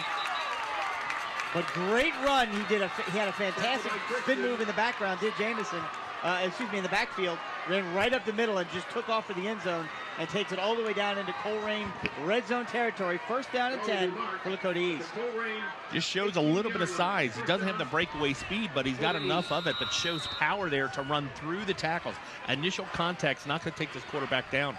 Listed at 6'2", over 200 pounds. Yeah, he shades of Dominic Goodman. Yeah, we had a defender in the backfield, arms around him. You'll see it here on the Waycross replay. You can see he fakes the handoff, does one spin move, cuts back towards the middle, and then takes off to the races. If not for the speed of the defense, he's into the end zone for 7, and we're talking about an extra point for a tie ball game. Now under center in the I formation, Chenault. Taking a long time to get this play off, and they're not going to. They've struggled with this in the first half and had to call 2 timeouts early. This time, they do not use a timeout to stop the clock, so they're going to delay a game. Yeah, well, I mean, I know you're down in the red zone and you want to be able to score, but you can't afford to take a timeout on your second play of the half. You just got to, take the 5-yard penalty, and now it's 1st and 15 back to the Colerain 23-yard line. And a little bit of movement. That was a little bit of an early jump. I can tell you by that way he came out of his stance there, running midline. And then we've got another flag coming from the sideline. That's not going to be. That's going to be a sideline warning. It's not going to be a penalty on Coach Angel. Just be a sideline warning. So the next time he does it, but he is way outside his coaching box. And it's not that he's yelling at the referee. He's actually trying to talk to his player. He can't come that far on the field to talk to his player. He was out past the numbers. This isn't second grade lollipop football. Well, it looks like now he's yelling at the official over there, or just looking for an explanation. This is going to be interesting. If I know you're obviously not here at the stadium, but fellas. And you know what he's talking about here? The spot of the ball. They marked it back one too many times. Yeah, they marked it back 15 instead of 10, I believe here. The wind has picked up tremendously here at there is what we like to call a storm front, a roller. Yeah, the rain is coming. There is no doubt. Unfortunately, we're probably not going to get through this game without some serious. Well, they were calling coming. for about 9:30, so cameramen batten down the hatches. Yep, it's coming. We've seen the radar. It's on its way. Do we got a weather radar with us today? Yeah. Al Gabriel, our man on the field with pictures, doing a great job. Just come in with his iPhone, and wow, that is a nasty storm headed this way. So 1st down and 25. Yeah, it's from 20, but don't trust their scoreboard. From the 28-yard line. So Russell muddled through all that mess. 1st down in the I formation. Jameson's down, hands it off right over the middle. Janal makes several guys miss. That guy is huge. Gets it all the way down to the 16-yard line. So good run on 1st down. Try and get back almost all the penalty yardage. He did get it all back.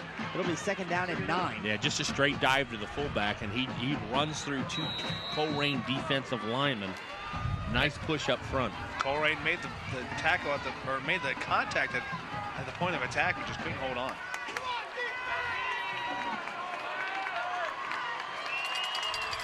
Once again in the I formation, Caleb Lepper, and David Chenault in the backfield. Jansen takes it, gives the ball to Chenault. He takes it again and moves forward, pushes all the way down. There's a flag late. That's going to probably come in against the Cardinals. Yeah, in the It's around the area of the tackle, so. Yeah. He took it all the way down to the 11, maybe the 10-yard line. He's going to get some extra yards, and he'll get the automatic first down on the penalty. Again, Davis makes initial contact. He runs through it. A lot of Colerain defenders there. Having flashbacks to Profit in the St. X game. Where It is another illegal contact to the head. Leading with that. Leading with That's twice in one game. We hadn't seen that called all year. We've seen it twice in one game. And in pretty much the same scenario, too. A fullback looking to get extra yards. Everybody looking to join in on the tackle. And he lowers his head. What are you going to do? Not lower your head. I guess not. It's the key. Heads up football. No one is guarding the wide receiver right now. If he just steps back and throws it, it's a touchdown for Lakota East. Jamison doesn't see it, hands it off. And number 22 is into the end zone for Lakota East. That was not number 22, that was 32. That was Chenault. Was that Chenault finally? Yep. Just a straight fullback dive. They go off tackle. There's contact made. Here's we see E.J. Harrell gets his quarterback assignment. Nobody gets the fullback. He runs through the tackle of Maine Williams, your captain. That's what Chenault brings to this ball game. Power. Yeah, Chenault was not fazed at all by Maine Williams' attempt to tackle him. I mean, he just ran right through it. So we're an extra point away from tying this game up at 21 here with 9:39 to go in the third quarter. Snap is back. It's a high snap. Hold is down. Kick is up. And that has been the first 2 times tonight. Kick is true. So with 9:39 to go here in the third quarter, Lakota East did exactly what they wanted to do and exactly what the Cardinals wish they would have been able to stop them from doing, and that's take the opening drive, march right down the field, put 7 more on the board. We are all tied up at 21 with the Cardinals getting ready to take possession for the first time here in the second half. Yeah, we saw it with their last possession going to the half. They didn't just score, but Chenault having success up the middle, going to the power running game. They come right out of the locker room doing the same thing. That was, you get the big run from the quarterback, but that opened up the door for the fullback to take over. Yeah. Quick updates around the city. With 3 seconds left, Elder is lining up for a 45-yard field goal to beat St. X. For the second time in the second half, LaSalle stopped Moeller on a 4th and 1. A kick is blocked. A Fairmont field goal is blocked with no time left, and Centerville and Fairmont are heading to overtime. Are Elder and St. X tied at 21? Elder and St. X are tied at 21 with 3 seconds left. Elder always seems to find a quality kicker. Yeah, they always do. They've got either a great kicking coach over there or just a good line of kickers.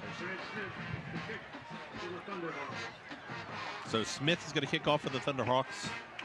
It's going to be Asbury and for those of you Christian back for the Colerain Cardinals. For those of you wondering why there's only 3 seconds left in that game, the GCL starts their games a half an hour earlier than the rest of the city.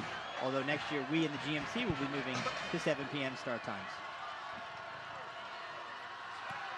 Kickoff is up. Returnable. Yep, it's going to be caught at the 7-yard line, take it up to the 10, the 15, the 20. Christian looking for some room. He's got some room. He's at the 30. He stiff arms a man. That was a great stiff arm by Christian. Gets it all the way out past the 35-yard line, up to the 36. Good run for the senior. Again, no hesitation. That's what you do as a returner. Just take it and go. Follows Asbury up there trying to find a block. Kind of gets a little trapped by the line of scrimmage. As we see here, stiff arms to chest. Get off me. Gets up about 3-4 more yards after contact. Colerain's going to take over at their own 36. 9:31 left in the third quarter. The more we run, the more we can run this clock. Hopefully maybe try and find a way to avoid the ring. Asbury in motion. He gets a speed pitch. Picks it up at the 30, takes it up to 35 to 40. He's got some room. He'll get caught, but he picks up enough for the first down and is in to Lakota East territory down to the 45, 46-yard line. First down Cardinals. Yeah, you get that kind of speed in motion, and it hits him in stride. Nice block out there by Niehaus, but he just turns quarter. The safety, Smith, does a great job staying in his lane, plays the angle, but not before. Jordan Asbury takes it into Lakota territory. Ball spotted at the 46-yard line. Dare I say it, I don't want to jinx anyone, but I will say kudos to our receivers for the blocking they've been doing on the edges on those runs for Jordan really all year. Elder's kick is wide left. They're going to overtime. Thank you, Brandon, for that update. Deshaunte Jones takes a snap, looks at pitch, it keeps himself. His foot buckles. He's going to get tackled for probably a 3-yard loss. He has to lose about 3 yards. Yeah. Does a good job here. Kind of hesitate. He goes. He sort of just slipped. He kind of hesitated, but right here he goes, and he just kind of falls down. give Lakota East a lot of credit. They played their assignments there. He had no, even if he pitches the ball, they lose yardage. They even lose more yardage. He does a good job to limit the loss there. That's the second time tonight he's made a good decision by holding on to that ball and just going down. What is it you say, Brandon? Just go down and live to fight another play? Exactly. Yep. So Asbury in motion. Ball's on the ground. Ball's still on the loose. ground. Still loose. And Lakota East picks it up, and they are running down the field, down to the 30, down to the 25. Deshaunte Jones making the tackle himself, but that's what we talked about pregame. The fumbles and the exchanges have been a problem for this Colerain offense all year. Well, that wasn't on the exchange. He takes it clear, and it was on the mesh. He kind of pulled it back and kind of hit it with his own knee. His leg buckled again there a little bit there. Don't know if he hurt himself on that last play. He's not limping or anything. 6 of one, half does the other. It makes no difference. Either way, it's another fumble for Deshaunte Jones, and he's got to find a way to get rid of this. It's going to set up Lakota East deep in Colerain territory, all the way down to the 22-yard line. 1st and 10 with the score tied at 21. They've got a chance to go up for only the second time this game. They did score the first touchdown, right? Yes. Yes. Well, no, we did. No, yeah. So this their first lead. That's right. So this would be an opportunity for their first lead of the game. Lakota East looking to take advantage of the first turnover of the ball game. That's right. Jemison under center, takes the ball, takes the handoff, pitches it out wide, and it's way over the head of the 22. He picks it up and goes straight down. Just a great play by number 22.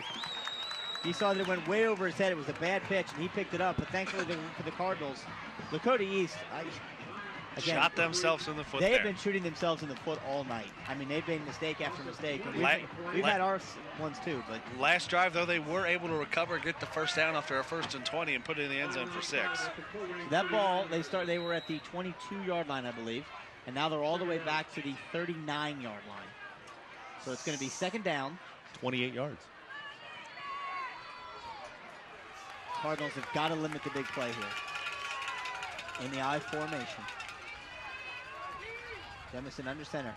Fakes the handoff, keeps himself, finds the room. He's up through the middle. Going to be tackled down at about the 27-yard line, so doesn't quite get the fumble back. It's going to be 3rd down and about 15, it looks like.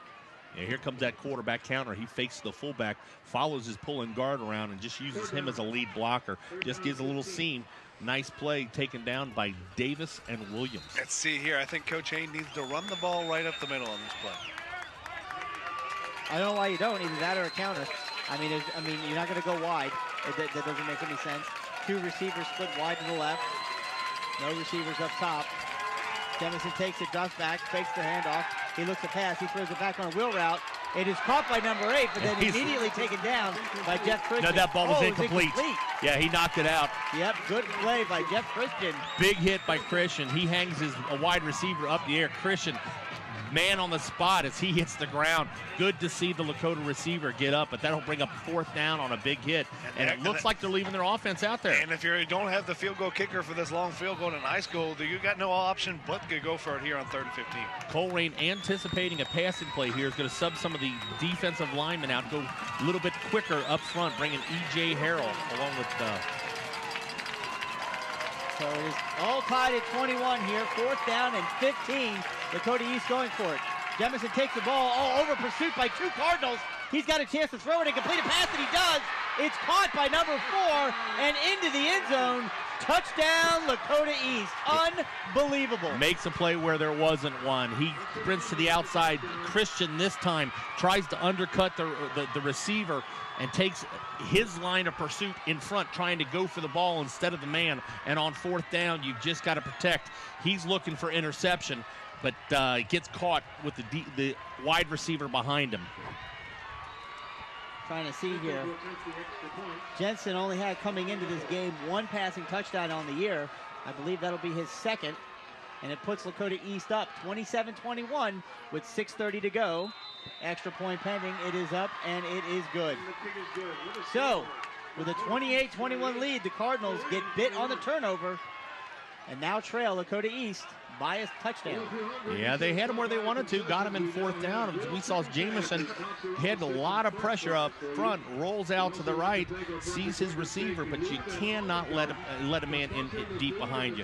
Christian just takes a bad angle trying to undercut him and gets caught with his hand in the cookie jar looking for the interception. But you got to give Jamison credit. You know, he put the throw. He's very talented. He put the exactly throw right where he needed to, and the taller, the 6'3" receiver there made the catch when he needed and took it into the end zone. So here's a test. Colerain at home. GMC streak going along. Home, you know.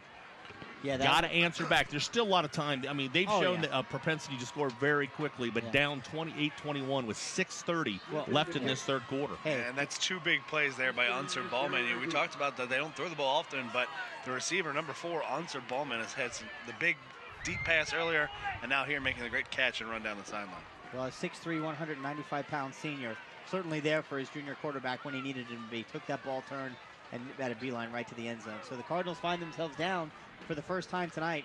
This offense is going to have to find some confidence and get themselves in a position where they can eat up some clock and get down there and put a score on the board and tie this game up. Well, it'll be interesting, too, with the rain coming in, you know, how that affects both teams offensively.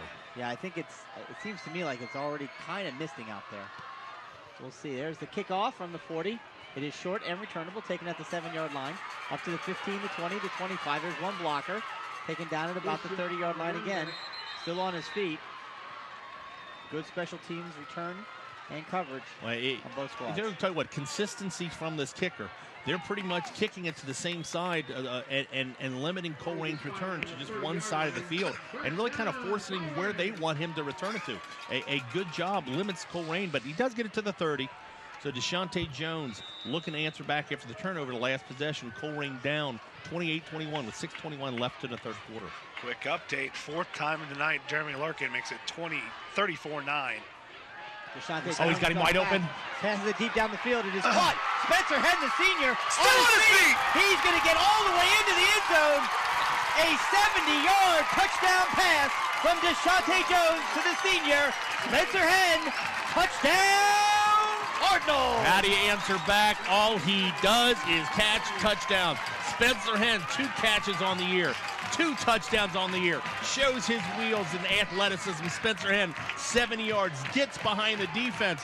And I tell you what, he's a strong young man. He breaks the tackle, the last man to stop, turns on the jet. Colerain answers back quickly.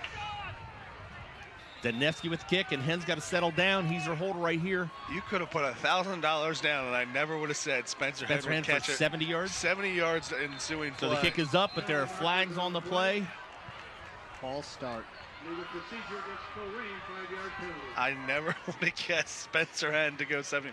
Maybe a catch for 25, 50. But he broke a tackle and so did the wheels. And to Spencer's credit, I mean, that was... He took the ball and he turned and he had to wait on it. He had to turn around and get it. Deshaunte Jones, when you're that wide open, that's the hardest guy to hit, and he just kind of floated up there. Might have been a little bit short.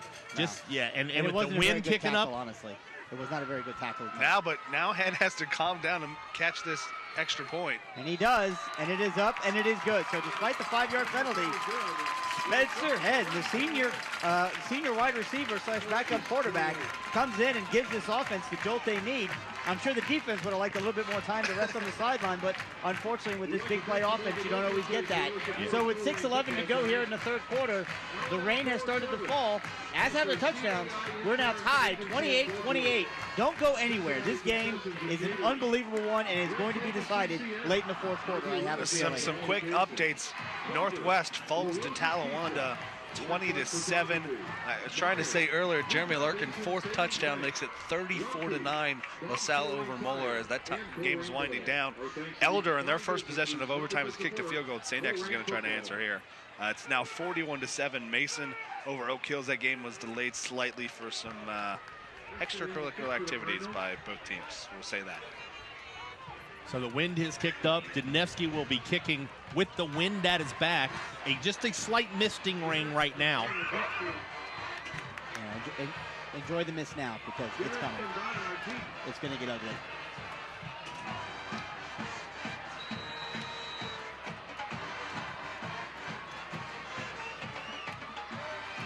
Danevsky get his foot underneath it. You're absolutely right. He got his foot underneath it. He put that ball about 5 yards deep into the end zone. And once again, there'll be no return for Lakota East. They'll start off 1st and 10 at their own 20-yard line. So you got 2 similar offenses going back and forth. great play by the quarterback. Lakota East been grinding in and out, a little play. You know, they've scored from 6 yards. They've scored from 1 yard. They've scored from deep, too. Colerain showing the propensity for the big play right now. It'd be interesting to see how this weather affects either one of them right now. But if you're this defense, you got to be tired, right? Because you had a defensive stop. Then your offense turned the ball over on the fumble. You had to go back out there. You gave up the touchdown. Your offense goes back out on the field, and they don't turn it over, but they have a one-play 70-yard pass, and now you're back on the field again. These are 16 to 8-year-old young men. Yeah. You don't get tired. Some of them are 15. Some of them are 15. And if you're Dan Bolden playing middle linebacker, you're 14 years old out there. Is he out there, number 40? Yeah, freshman Dan Bolden brought in the ball game to play middle linebacker. And the rain is starting to come down here at the cage at Colerain High School. Yeah, first carry, Chenault takes it for about 6 yards right up the middle. Yeah, nothing fancy with that play, but again, that's going to be their MO the rest of this game. You notice we've come back and they have not attempted one of those wide pitches to the edges. I think they realized that was a non-starter, and they're going to feed the ball to the big guy, let him eat. This defense has got to find a way to slow him down. I know they're undersized, but Jamison takes it. He pitches it late. One cut is made. Number 8 takes it out enough for the first down, all the way to the 37-yard line is where they're going to mark it down. First down, Lakota East. You were saying? Jameis throwing lots of patience right there. They overplay the fullback. They force him to make the pitch. Nice job outside. Deshaunte Jones turns him inside. Maine Williams takes him down, but not before a first down again for the Lakota East Thunderhawks at their own 36-yard line. 5:12 left in the third quarter. Interesting, just before that, as Lakota East was huddling, the referee was covering the ball, trying to keep it dry. So rain is beginning to play a factor, possibly. Jamison takes the ball, fakes the handoff. Jamison should have pitched that ball. Yep. He's going to get tackled after maybe a 3-yard gain, right up to the 40-yard line. It'll be second down. So tied at 28. Lakota East has got the ball here with 4:42 left in the third quarter. This has been a back-and-forth game, literally, the entire game. No team has led by more than one touchdown. Colerain has had to lead the entire game until Lakota East went up 28-21, but then Colerain answered back quickly. 70-yard touchdown pass, Jones to Hen. And that's where we sit today, 28-28. Rain and wind have really picked up. Yeah. There's Jamison once again, fakes the handoff and he pitches it, but it's on the ground. Ball is Did he get back on it? Yeah, he got back on it. Lakota East is on every single ball they fumbled so far tonight, so no luck going the Cardinals' way in that regard, but that's a huge loss. And it's going to take it back to the 36-yard line, and it's going to be third down and 11, 12? Yeah, Daryl Gardner. 10. Yeah, Daryl Gardner forces the early pitch there. Yep. Nice cleanup at the play in position. Quante Stanley is going to bring up another big third down conversion. Lakota East is taking a really long time to get this play off. Going out of the shotgun. Both teams with their full complement of timeout. But you're right, Brandon. They're going to have to snap it quickly. 3 wide receivers split wide to the left. Jamison takes it, rolls that way. He looks to throw. He's made a few men miss. He pitches it out to number 32, Chenault. He's got it, but he's going to be taken down to the ground by number 52 of the Colerain Cardinals, short of the first down. It's really the same play we saw from the Cardinals. This one not by design, but you're scrambling, and your back in protection slips out there. But Chenault is not Asbury. He's a big man who can run people over, but in that situation can't run away fast enough and is tracked down before he can get the first down. Devin Williams makes a great play there. He's the one that had initial contact with the quarterback. Quarterback slipped out of his hands, but he showed great perseverance, kept after the play, and makes the stop. Snap is back, and the punt is off. It's a high punt. Another one out of bounds. Yep, out of bounds. Let's see where they mark it out of bounds. They're going to take it up to the 40-yard line. Nope, they're going to 41. 41. So it's about an 18-yard punt for Lakota East. Not sure if they're really kicking away from coverage or is he just struggling with his direction tonight. Either way, I'd say it was the wind and the rain, but that was happening in the first half. Well, we were trying to give them the benefit of the doubt here. Quick updates. Elder field goal, St. X field goal. It's 24-24 going to a second overtime. Centerville scores 21-14. Fairmont scores a touchdown, but the extra point is blocked, and Centerville on a blocked extra point wins in overtime. Unbelievable. 21-20. 21-20. Look at that. Deshaunte Jones gives the ball to Manolo Caldwell. Easy for you to say. Monologue. I practiced it all day today. Monologue Caldwell. Yeah, Monolo, just a sophomore, a little fullback counter, trying to catch him over pursuing, picks up 4 yards in the first down as we're down to 2:30 left to play in the third quarter. We got a tie ball game here. And it's getting even uglier out there. I don't know if you can see the rain is so misty. I don't know if it comes through on your screens. 2nd down and 5 at the 46-yard line. Deshaunte Jones takes it and keeps it. He's going to try and find some room. He's going to find some room. He's get run out of bounds just short of the 50, so he's going to be about 2 yards shy of the first down. And with all this precipitation and moisture in the air and on the ground and on the ball, you start worrying about, again, the ability to hold on to the football and prevent any fumbles. So you've been really impressed so far with this linebacker, Shane O'Connor, the senior, 6'2", 230 pounds, 48. He got the fumble recovery last time and really kind of been on the spot, stopping this potent Colerain attack. So here we go, 3rd down and 3. Asbury in motion, right to left. He takes a speed pitch once again, and he's going to have enough for the first down, certainly. And he's into the open. He gets by a defender, but unfortunately not before that defender just edges him out of bounds. You know, he's getting about the same amount of yardage every time he runs that play. Every time. Smith does a good job getting to a spot, but everybody in front of him, he's getting about 17 to 20 yards every time he run that sweep to that side. And it looks like number 27, Tara Pewitt, he's not trying. It's like, I know I'm not going to tap you 5-10 yards upfield. I'm just not going to let you blow by for a touchdown, just forcing him out to the side. Also, it's Pruitt. I've been calling him Smith. They got 2 27s, or? Well, they must have 2. No, R20s. I called R27. Okay, all right. That's there we my go. mistake. So first down, 10 yards. Kudos to number 55, the old lineman on that play, too. As Niehaus. Yep, pass. Jones drops back, looks the pass. He's got Asbury wide open. Asbury's open. He's into the end zone. Touchdown, Cardinals. Deshaunte Jones putting on an absolute clinic tonight, running the ball, throwing the ball, and helping put the Cardinals back on top, 34 to 28, extra point pending. You know what? Has he looked this good at any point How this do year? you defend the Colerain Cardinals now that you've got a threat like that to throw the ball? Asbury, almost over 30 yards every time he catches the ball on the reception. And what they do, they run a post wheel slip, but he's got plenty of time to get the offensive line and just throw it up.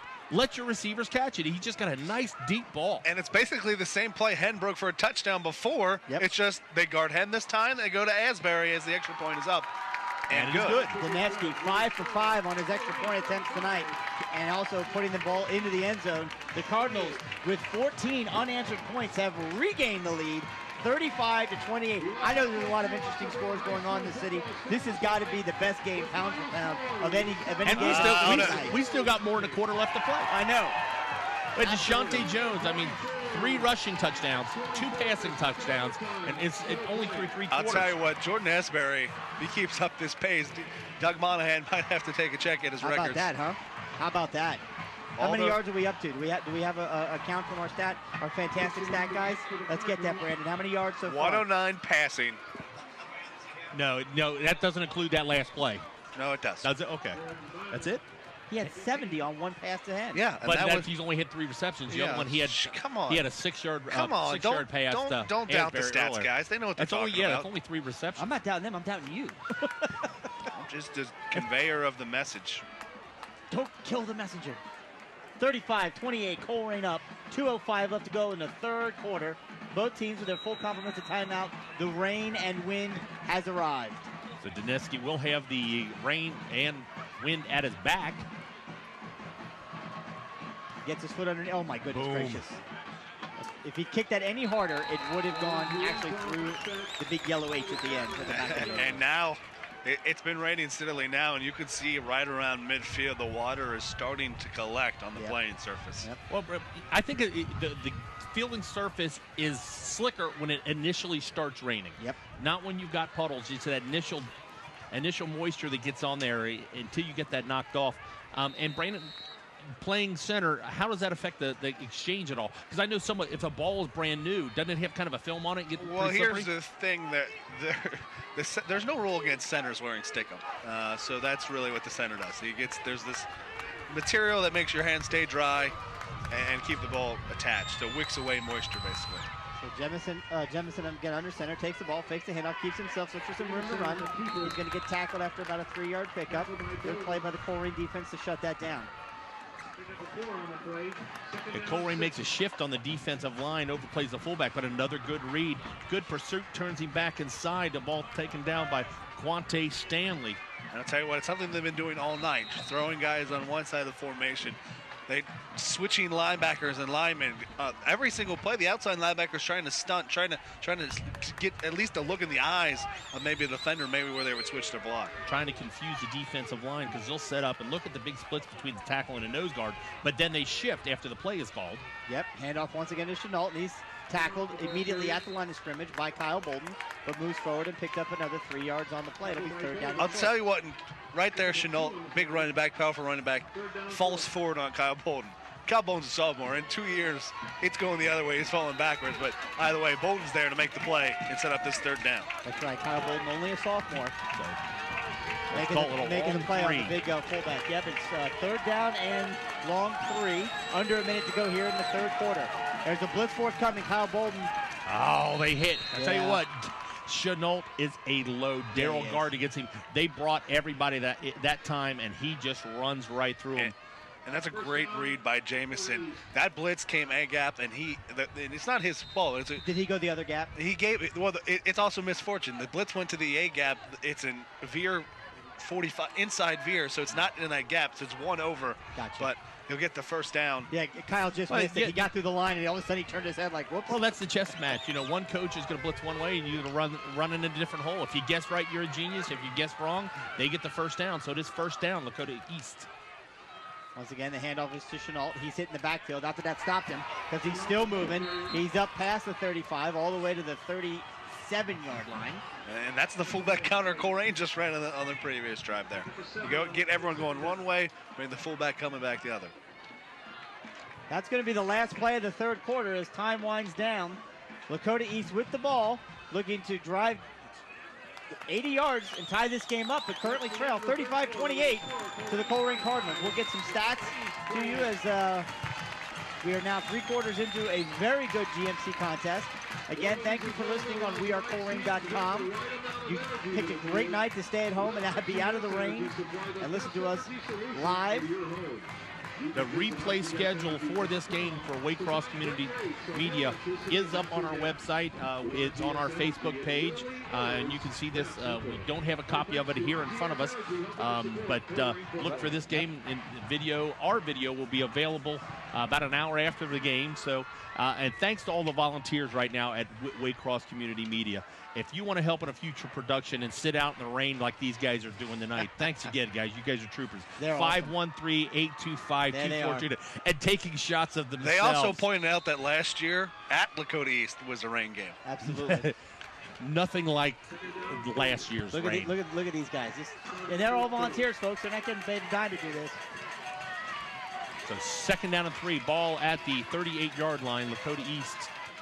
And another mistake. They went hard count trying to draw Colerain offsides. They draw themselves offsides. And several Cardinals did jump, but their defense linemen, as long as they don't cross the line of scrimmage, they're fine. And it draws a flinch from the Lakota East offensive line. Yeah, so Lakota East grinding this out. Got some third quarter stats. Time of possessions, 23 minutes to Colerain's 12. So this defensive stamina for Colerain is going to be tested. No question. This could be one of those patented weight room wins, I formation. Jamison takes the ball, hands it off to Chenault.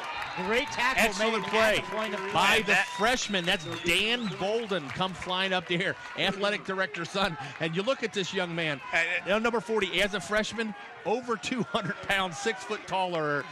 And I tell you what, he is bigger than his cousin, who is the sophomore over on the other side. Well, and I believe Danny has a brother who's playing a little football. Yeah, there's a lot of Boldens coming through. Yeah, the wave is about to begin, isn't it? Yes, so it brings up another big third down play. Lakota East is going to spread it out, 4 wide receivers. Third down and 8. Gardner in on the.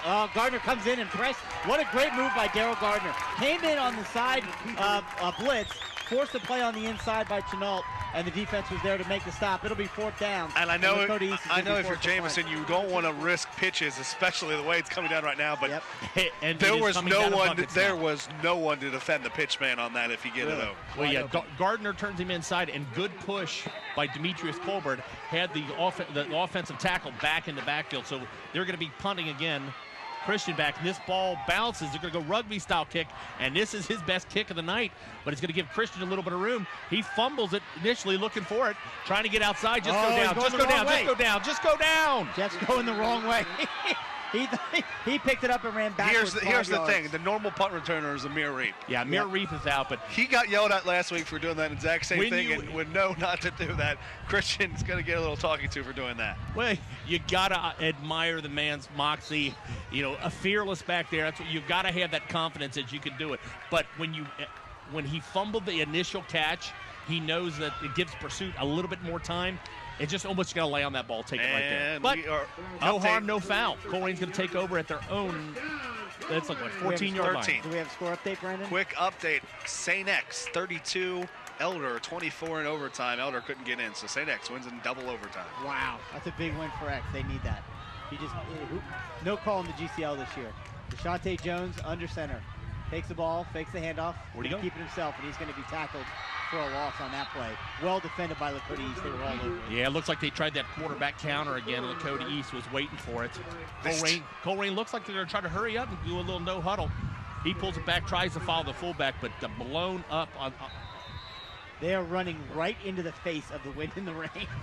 I don't think we're going to see any passes right now. No, there's no throwing the football here. Unless you got quick pop passes, but Colerain's tight end is not in the ball game. No, they're going to run the football. 2nd down and 14, 4-yard loss on that play, all the way back to the 10-yard line. Here's a pitch out to Asbury. He takes it up to the 10, the 15, stays on his feet, takes it up to about the 18-yard line. So good run for Jordan Asbury. It'll be 3rd down and about 5. And you might see a lot of that toss sweep here coming up. They've been effective, really haven't been bottled up, and it's really the Colerain's safest play. But the only thing, when you're making a pitch at that distance, it better be on the money, because anything that's bobbled, you're deep in your own zone with the way the wind and the rain may affect handling of the ball. So here we go now. Sarley in motion on the opposite side. I have no idea who picked that ball. I think that was, they tried that quarterback option again, and this time they were waiting on it. So no first down for the Cardinals. It'll be 4th down, and all come the punting unit. There's no way they attempt this. They're so deep in their own territory.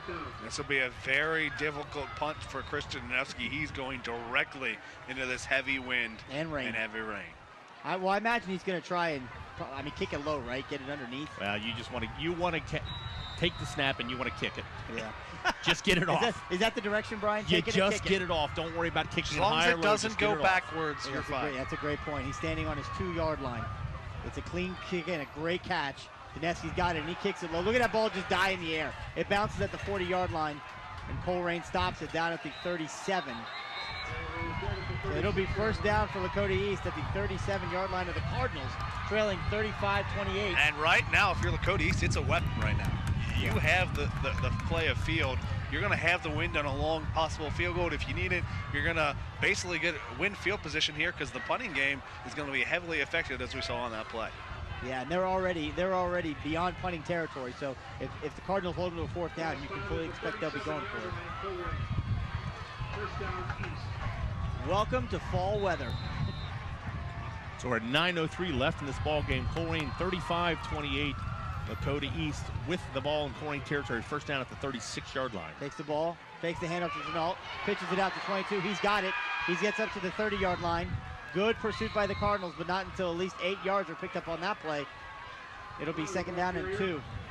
Good pitch by the junior quarterback, Jemison.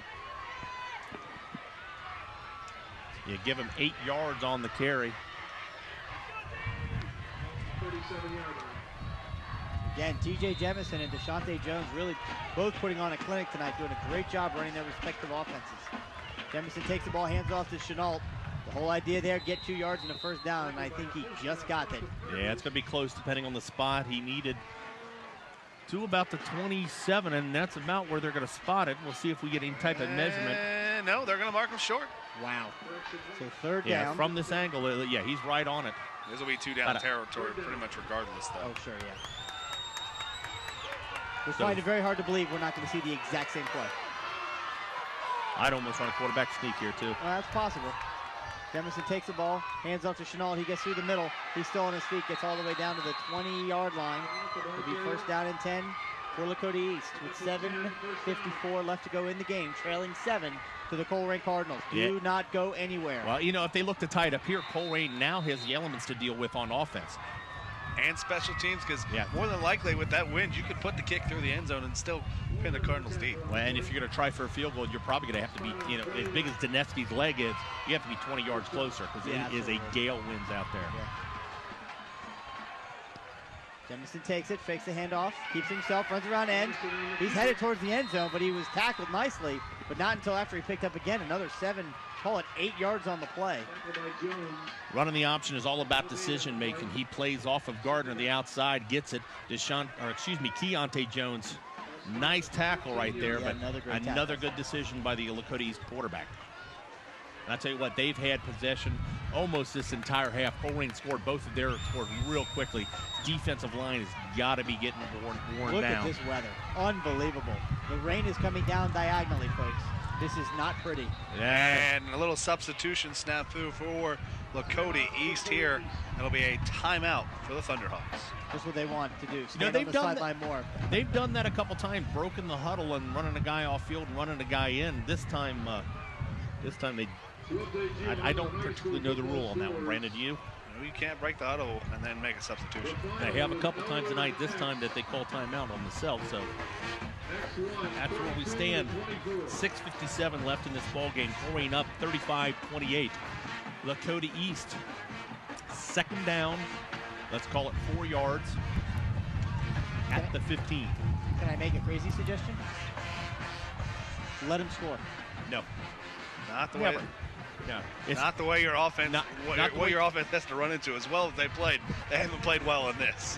Without the, you never let anybody score. But if they score, you got the elements. You see that a lot in arena ball where you let them score because you get time.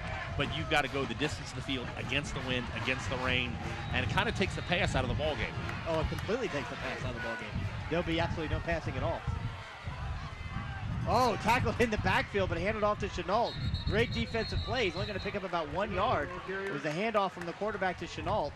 Yeah, I believe it was Kyle Bolden that came through on the tackle. Yeah, this time Coach Cutright calls the right defensive play, brings everybody, blitzes the right one, and Bolden comes flying through, hits Jamison as he's handing it off. He doesn't have the ball, but takes a big hit.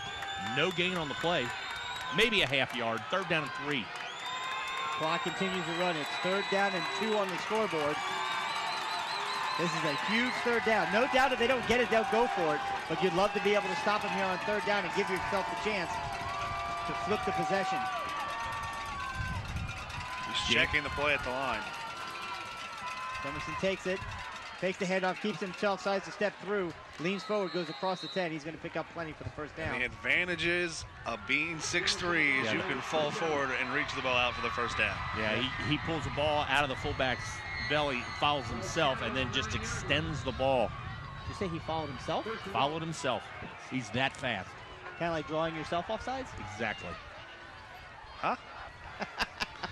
What? So first down and goal just inside the 10. As we're under 6 minutes. Well, that's a bad gust of wind there. Wow. This is unbelievable. Counter. So Jemison's got it on the counter. He's taking it around the end. He's going to be knocked out of bounds, but not until he gets inside the 5-yard line, all the way down to the 3, we'll call it. It's going to be first and goal. You got to wonder at some point why he just didn't tuck it inside. I know you go to the open field, but if he tucks that ball back inside, he's got 6. Colerain lots of speed on the edge. He's trying to beat him to the corner.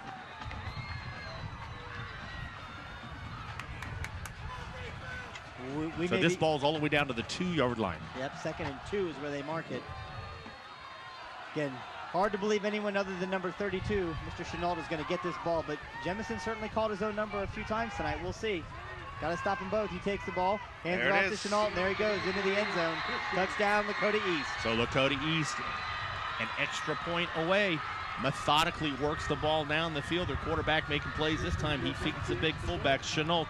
Drives Daryl Gardner into the end zone. I'll tell you one thing. What might affect this field goal is those goalposts are going back and forth in this wind. With every gust, they move a little bit left to right. Well, everything's affected by the wind and the moisture coming down. So they've got to make the snap, the hold, and the kick. 3 things need to happen right here for a tie ball game. So let's see if that can happen. Snap is back, hold is down, kick is up, and kick is good. So. And that speculation, 5:37 left to go in the game. We are all tied up, 35-35, and the Cardinals are going against the wind, against the rain, going to be battling uphill, trying to find a way to get some points on the board. Ideally, you'd love to see him meet up the whole clock and go down and put in the final touchdown. We just need. You don't even need to. I mean, East does not have an explosive offense. If you just score, you're going to force them to go the distance of the field with not a lot of clock to work. Exactly. Yeah, you need a sustained drive right here. Watching the Colerain defense come off the field, you've got a lot of tired bodies right there. Even if you don't score right here, you do not want to leave much time on the clock. But if you score in one play, 10 seconds, I'll take that too. Doesn't matter. The rain is coming down. It is pouring down. It's not letting up at all. So, kudos to everyone staying here in the stands. Going to hang this one out with their Cardinals. And so here we are, 5:37. This ball game is tied up, 35-35. Lakota East kicking off to Colerain. Again, they're kind of pinning them down into letting the kick returns one half of the field. Oh, both of the returners are on one side of the left hash. So yeah, not even the middle of the field. They're from the hash over. We'll see what happens here. Not had great kickoffs tonight, but he does have the wind at his back and the rain in the face of the Colerain Cardinals. The kick is up, it's low, that's going into the end zone. That's not even close. That ball cleared the end zone, back of the end zone by 10 yards. That's a kicker who hasn't put it anywhere close to the end zone all night. It's about 30 extra yards with the wind there. That's unbelievable. Well, and it didn't need to go very high either. Nope. That ball probably only got maybe 25 feet off the ground. 28. I mean, it is what it is. First down and 10 for the Cardinals on their own 20-yard line. They've got 5 minutes, 37 seconds, and I believe. Do they have the 3 timeouts? They have the full complement. They have the full complement of 3 timeouts. So Deshaunte Jones this time in the shotgun, Colerain's on 3 wide receivers. Because they're not going to throw it. Deshaunte Jones looking for some room to run. He's going to run. Oh, that's a huge face mask. Yeah, that'll be a face mask call against Lakota East. Well, you can't always get positive yardage. You can't always decide how you're going to get positive yardage. She'll take it on a penalty in this case. Yeah, they go shotgun. And the quarterback just follows his fullback around. No fake there, but as he tries to turn the corner, pretty much had his head turned around backwards, almost Kenny Anderson-like. I think we're going to see a lot of Deshaunte Jones. Yeah, do you really? How many handoffs do you want to risk? I don't know. None. I don't want to risk any. I want him in the shotgun on every play, and the ball just being. Ouch! I was looking at the replay. Jeez, we'll see that there. Do that. You're old. Something might happen. I did. I made the Kenny Anderson comment. Then they showed it in slow motion, and that hurt. So 1st and 10 now up at the 34-yard line. Still plenty of time left in this game. Once again in the shotgun, Deshaunte Jones takes it, follows the blocker, tries to find some room to run. He's going to pick up about a yard on the play. Yeah, and the wind has just picked up even more. Wow. I mean, these flags look like they're about ready to get ripped off of their poles here at the back of the stands at the cage here at Cardinal Stadium. The senior posters, thankfully, are held down by metal clips. If not, they would have flown away. Absolutely. So a lot of time running off the clock right here, getting time. There's going under center this time in the I formation, 3 wide receivers. 2nd down and 10. Deshaunte Jones takes it, fakes the handoff, keeps himself. Oh, he thought about pitching it, he didn't. Yeah. And he gets thrown backwards. There's your guy again, number 48, with a huge tackle.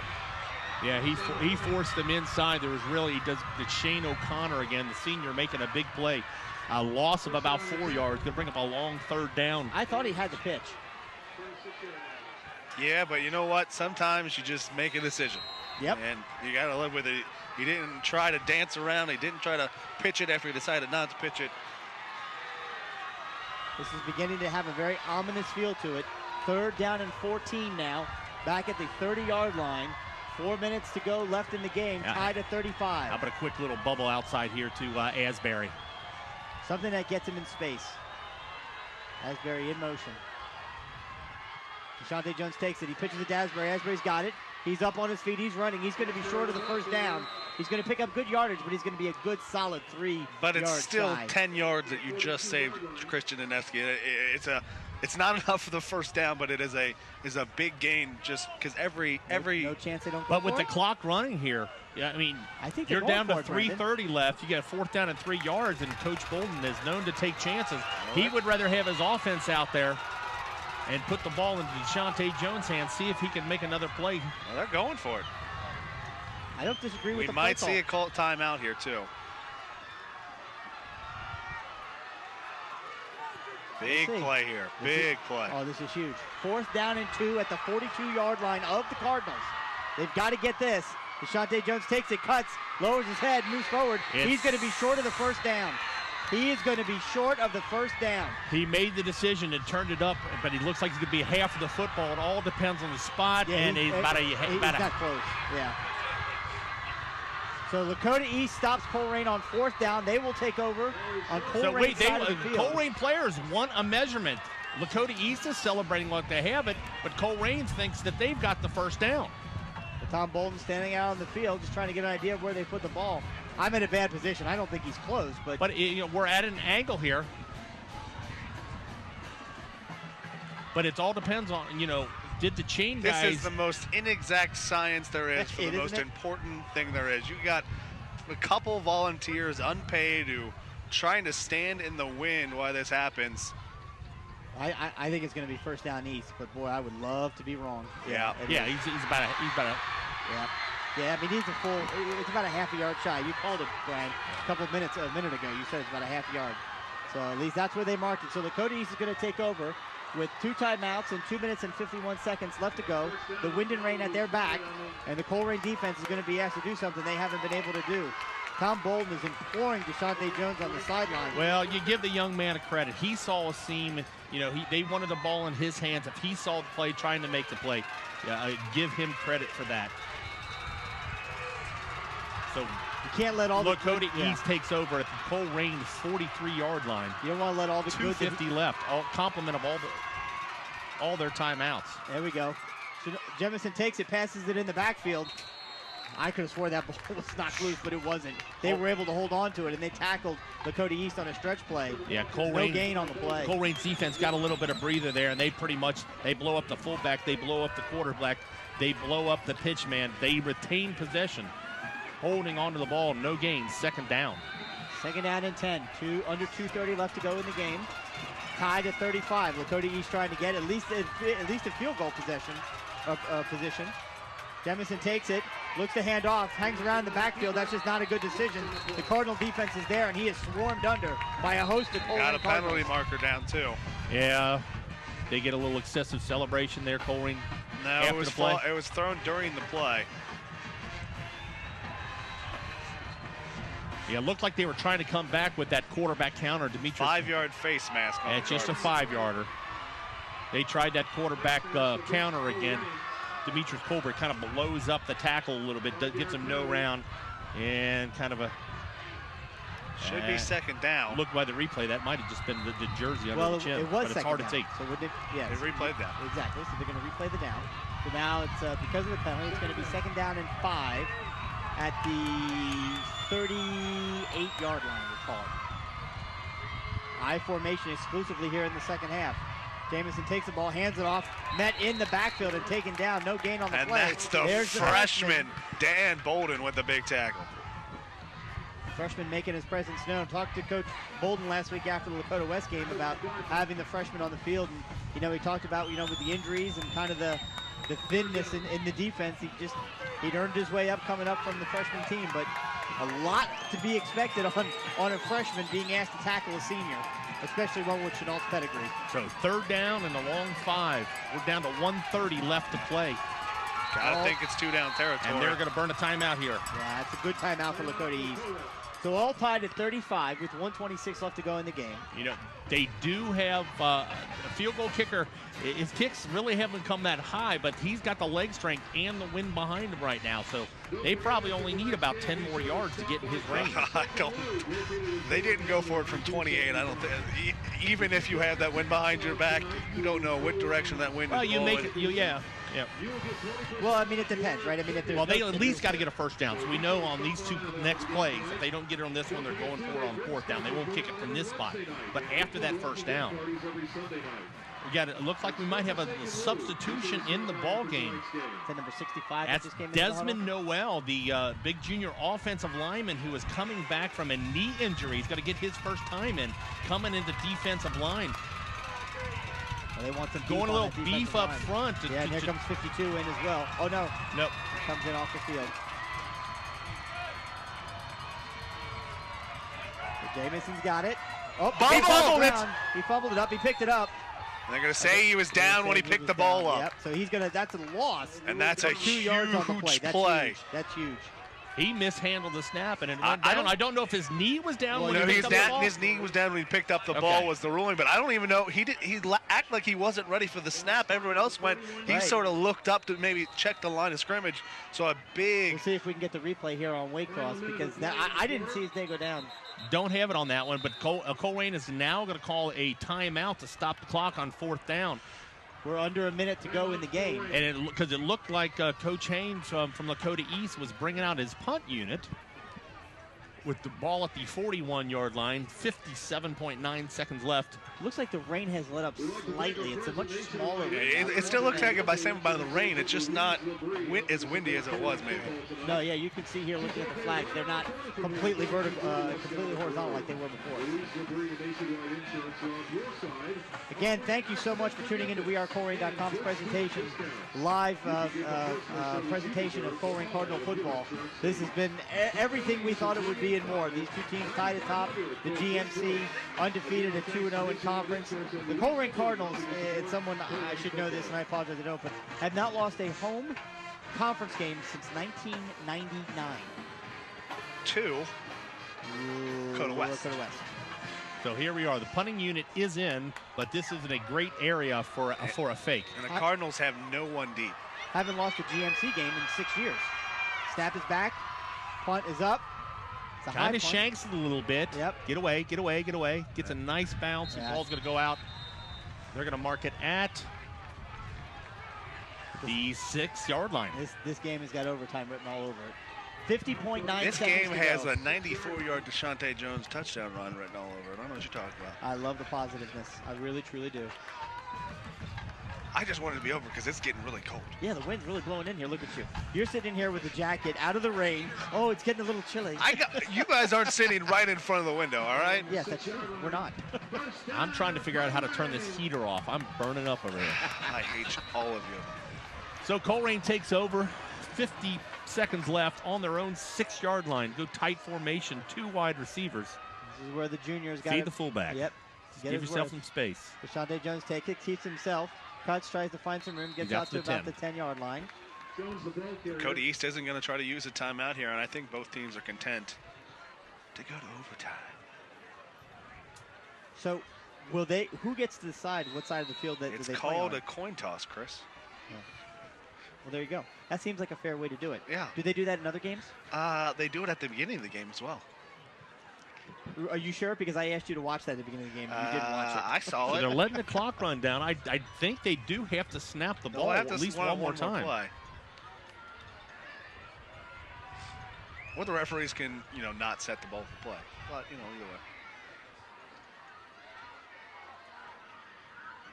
way. Deshaunte Jones just scurrying around the backfield trying to find some room. Deshaunte Jones dancing around, trying to kill the end of the clock, gets tackled on the half-yard line. Well, as time expired. It was the 2-yard line. Give him some credit. No, look where he's spotting the ball, Brandon. That's not. On the goal line. That's not where he was. That's not where he was. So, we're at the end of regulation, and to the surprise of no one, we are all tied up at 35. This has been an unbelievable game. Both teams fighting feverishly to get a very important win in this conference. They're going to go to a coin toss. And stay right here with us live on wearecolerain.com. We'll bring you every minute of the action as we go into overtime. Cardinals looking to protect home field. Here on Waycross, you can see the replay, and he's going to go down right at about the 2. But again, Coach Bolden comes out and just raises his arms. He's not happy with his junior quarterback tonight. I don't think there's any doubt about it. Despite all the good things he's done. Hey, look, without Deshaunte Jones, we don't have 35 points. There's no doubt about it. But he's made some it's kind of been maddening with him all year. He's made some great play calls. He's made some bad decisions. This is a very interesting result, no matter what, for the coin toss. Either way, because normally most teams want to pick defense here, but sometimes with the conditions, do you want the win? You want the win in your back.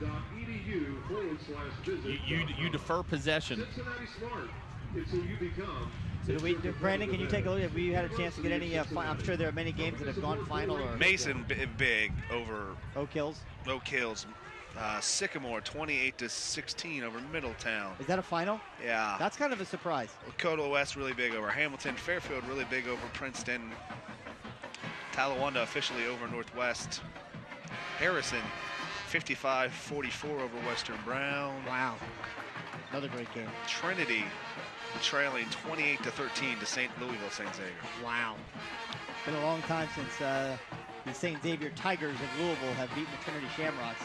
They'll be pretty happy down there in Jefferson County if they can hold on there. Chris just handed some end of the fourth quarter stats. So through four quarters of play, what do we got? Four quarters of play, Lakota East 55 rushes for 335 yards. 55 carries. So captains meeting at Colerain midfield. 36 carries, 277 yards. Lakota East has run a total of 63 offensive plays and have a time of possession 30 minutes and 41 seconds to 17 minutes and 19 seconds. But the only stat that matters, it's 35-35 right now. Wow. It matters because you give up that kind of time of possession. That means your defense is on the field a lot. Let's keep an eye here.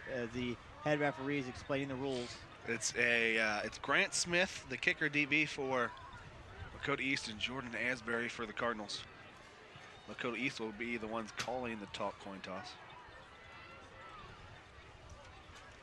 Well, Lakota East player pointed one way a second ago, and Jordan Asbury pointed the other way. So they'll shake hands. Seems like they've already done the toss. That's 87. Alex Mezzarasso. What are we doing here, refs? It'll be Lakota East receiving the kick going into the wind, so they'll have the ball first. Colerain defending. So Colerain's got defense and they've got the wind at their back. So if they can make a big stop here. So you have to believe Colerain probably won that toss. And actually Lakota East will be going towards Colerain's student section.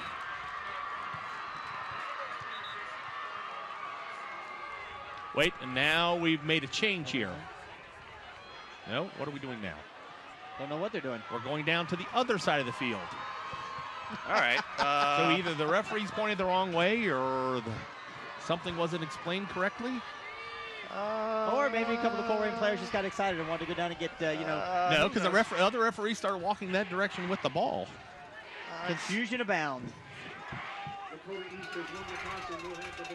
I don't know what just happened there, but either way, Lakota East is going to go in with their wind at the back, Colerain defending first. But you know what? This wind has almost, I won't say it died, but it is not gusting like it was before. Yeah, it has definitely slowed down. There's no doubt about it. Very little bit of a mist.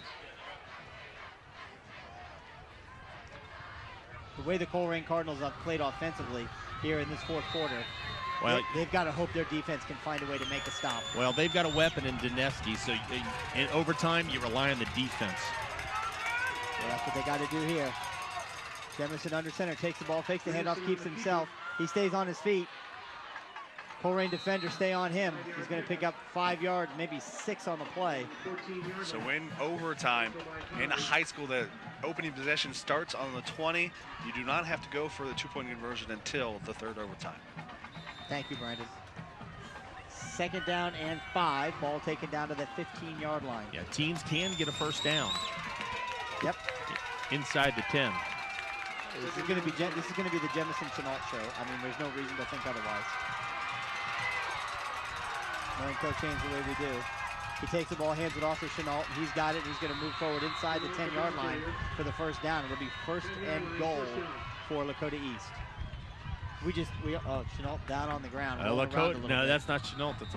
That's Chenault. Yeah, it is Chenault. He's got to come out at least one play. They blew the whistle for him. They stopped the clock to let him get up. Yeah, he does need to go out. Telling him, he's waving him. You got to get off the field, young man. Blew the whistle for you. I think he probably just got the wind knocked out of him a little bit. Yeah, he's limping now on his right ankle. Well, he's only carried the ball, what'd you say, 312 times tonight? I mean, not quite that much. He's a workhorse, there's no doubt about it. First down and 10. Or first down and goal. They're right at the 10. First down and goal just inside the 10. Chenault's got it. He drops back. He's going to keep it himself and try and run. He's going to pick up a few yards, stay on his feet. He does not go down easily. He's down to the 5-yard line. It seems like every time he runs, he picks up 5 yards almost without effort. Well, all he needs is a little bit of a seam. He uses his length to reach out to get extra yards. He's going to get down to the 5-yard line. Second down and goal. Chenault back in. Second down and goal at the 5-yard line. The Colerain defense has got to find a way to step up and slow down this offensive Lakota East. Dennison under center, takes the ball, fakes the handoff, keeps himself. He's in. Pushes into the ground, and he's into the end zone. Touchdown, Lakota East. He makes the perfect read, pulls it into the fullback's belly, pulls it back, keeps him himself, stays decisive, plants his foot, turns upfield, and scores for the Lakota East. This Colerain defense has just been on the field way too much tonight. They've not been able to get off on third down. They've allowed way too many big plays to take place. And credit the Lakota East offense. I mean, you know, Rick Hayes has got these guys. It's the second half. Yeah. We've really controlled the pace of the play. Really. Yeah, they went away from the Jamison show and really started feeding the fullback a lot early. So Colerain's got to answer back now after Lakota East scores. The extra point is pending. Snap is back, hold is down, kick is up, and kick is good. So, first possession of overtime for Lakota East results in a touchdown and the extra point. So they now lead Colerain 42-35. So that's 14 unanswered points for the Thunderhawks. The Colerain defense jogs off the field and they are exhausted. And it is now on the shoulders of the offense. They've got to do what they have been unable to do, and that's sustain a drive of at least 20 yards to get into the end zone and tie this game back up. But with the wind dying down and the wind at their back right now, both teams playing with the wind at their back, the pass is available now. It's still there, but they're missing their tight end out for this ball game after the first half. First half? Did he play the whole first half? So Deshante Jones, young man, it's on you. Charlie in the backfield, I think. There's Yusara Johnson, Asbury in motion. There's a handoff to Caldwell. He takes it, runs right through the middle. He's got some room. Caldwell takes it all the way down to the 8-yard line. That's a great play. I don't know that we've seen that play run that successful tonight. Well, it hadn't been that successful, but it has been successful in the past. They're overplaying the fullback a little bit, so they run a little counter with him. He trails behind the guard, coming to the weak side, stays patient, drives it down. So a good play on first down. First down and goal at the 8-yard line. The Cardinals realize, I'm sure, they probably don't know it right now, but this is a playoff game. Oh, they know it. They know every. They understand that. Asbury in motion. Deshante Jones speed pitches out to Asbury. Get a block. He picks it up. He's got one block. He's headed to the corner. He's going to be close to the end zone. I don't think he got in. Yep. They're marking him out at about the 2-yard line. So it'll be second down and goal. Again, that speed pitch that we've seen work so well tonight works one more time. Yeah, but when you don't have as much room to work with as far as distance back from the football, the defenders are a little bit closer, and this time Smith comes up from a safety. Well, we saw it too. It was a slide ball. We couldn't get the head of steam right away. So it's first and goal, ball spotted, or second to goal, ball at the 2. Let's just feed the fullback right here. Deshante Jones under center, takes the ball, fakes the handoff, keeps himself. The fullback walks in. Yeah, that was. I don't know that he picked up any yards on that play at all. It's going to be third down. Back to the original line of scrimmage. You got 2 more plays to get this. He puts the ball in Caldwell's, but everybody was playing the quarterback here. Yeah. He holds on to the ball though, so lived to make another play. Third down and goal. Obviously 4-down territory here, so they'll have 2 shots to get the ball 1 yard into the end zone. Man in motion, hands the ball off to Caldwell. He takes it. He's in. He pushes forward, but yet to see a signal. Touchdown Cardinals! It all comes down to the extra point. Monologue Caldwell from Colerain, the super sophomore, takes it 2 yards into the end zone.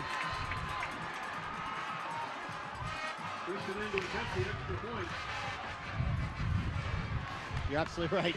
The extra point ever so important here. The Cardinals trailing 42-41, extra point pending. It all comes down to 3 players. Everybody's got a block. The Turner's on the snap, Hanna's on the hold, Danevsky looking to tie this up in overtime. It's not about distance here. It's just about a good snap and a good hold.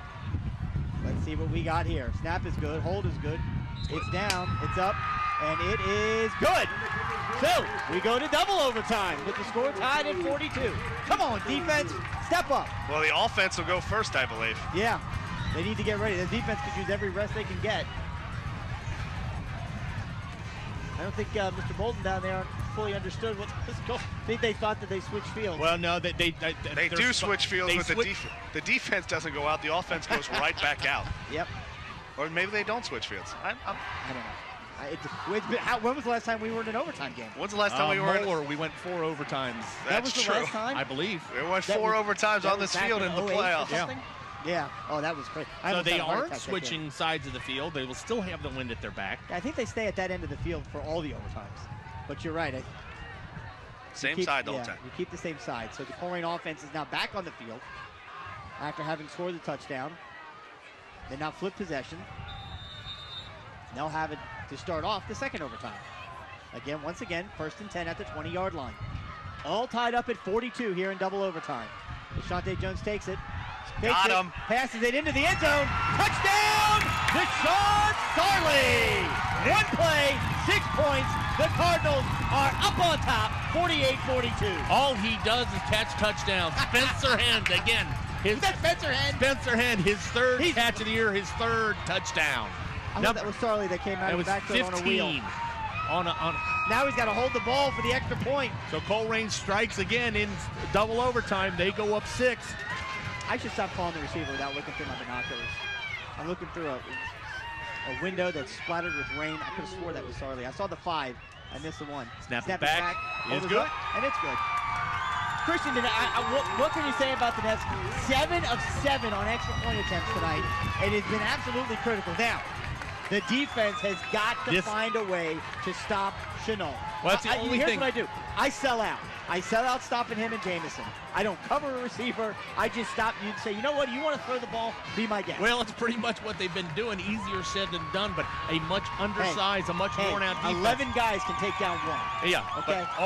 But if you got no one on that one guy, that we've seen 3 times tonight that someone forgot to cover the guy on the outside, and East just didn't get the ball and throw it all.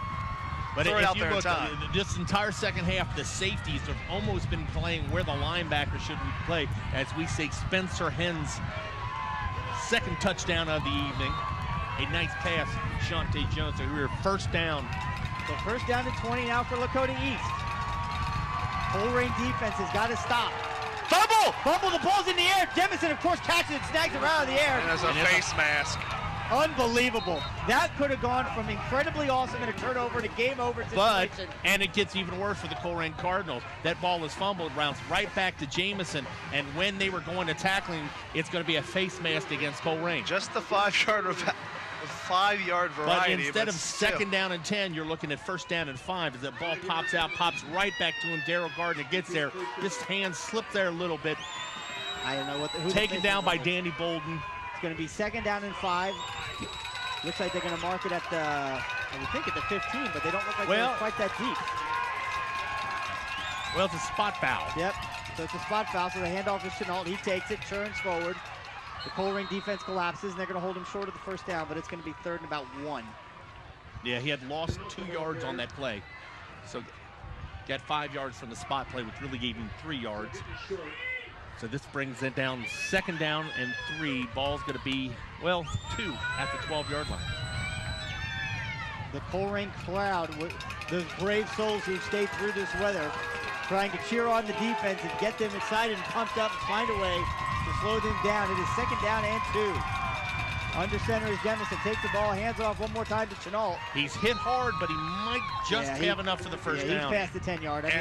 And if you're the Cardinals, would you rather face 3 3rd and 2s or 4 1st and goals from about the 8-yard line, 9-yard line? There's a lot of math there. I don't know what all that means. Yeah, fresh bodies coming in. They're going to bring in E.J. Harrell and Davis, Ryan Davis.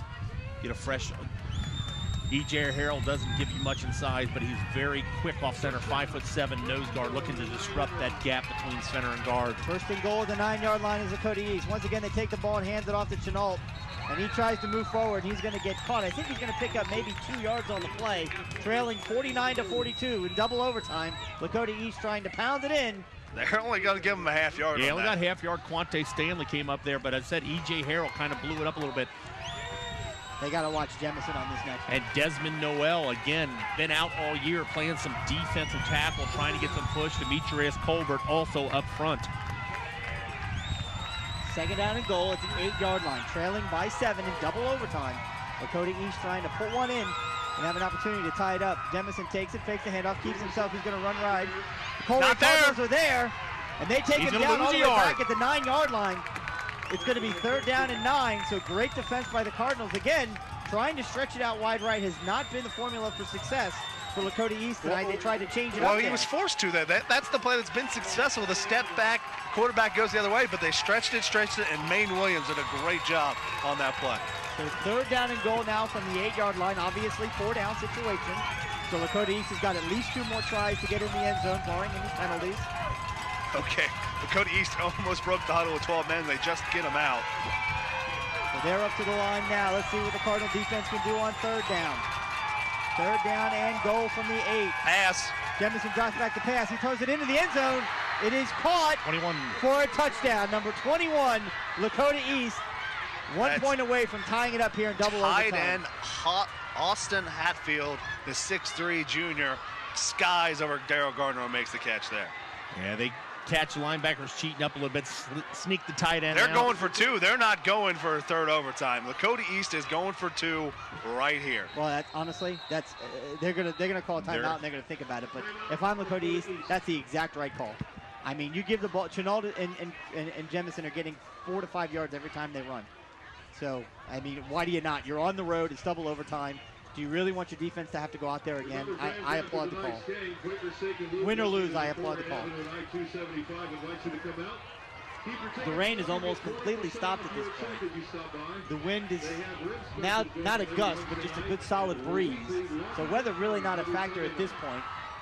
But they absolutely are going to talk about it, and I don't see the kicker coming off the sideline. They're going for 2. They're going to go for 2 points here and try and put this game away and win the game 50-49. Again, Colerain has not lost to a GMC opponent on this field since literally the last century. So Coach Cutright is calling his defense together. They make their play. Coach Haynes has called the offensive play. This is what it comes down to. Going for 2. They need 3 yards on this to get in the end zone. They've gone 2 tight ends, full house backfield. At least you can say the game's going to end on this play, right? Unless there's a penalty. No. And a timeout is called by Colerain. They see what offense they come out. They've got timeouts to spare. They can make an adjustment on defense.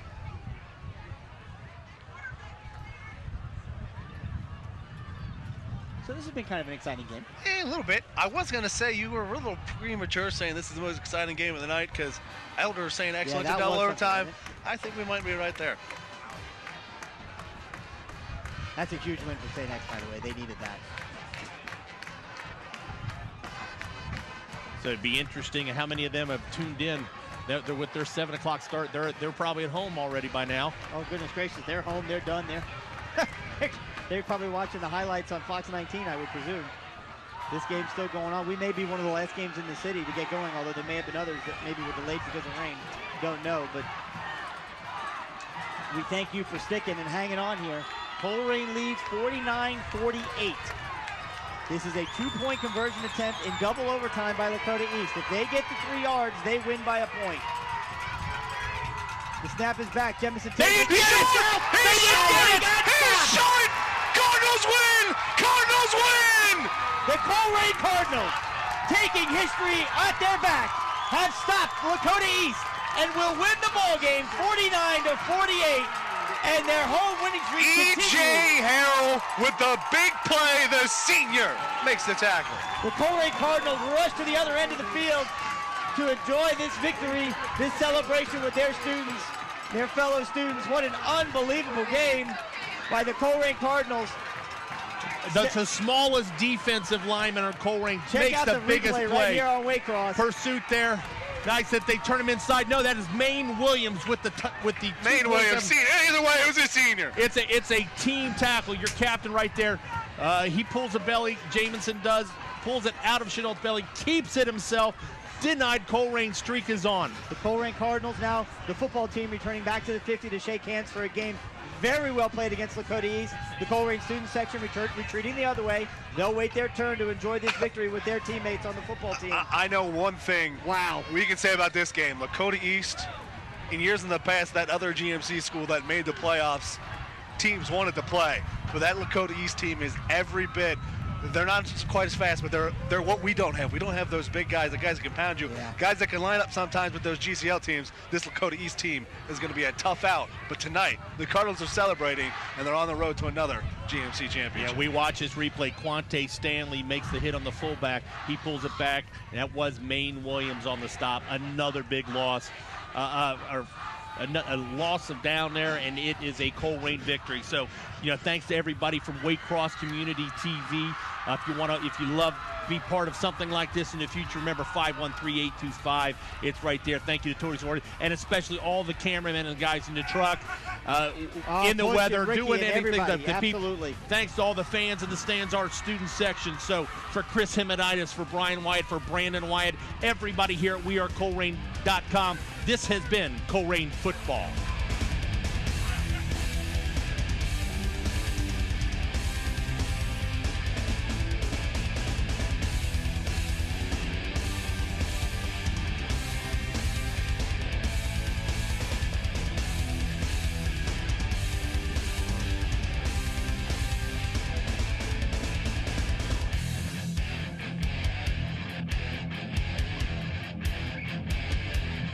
Copies of this program are available for $20 each.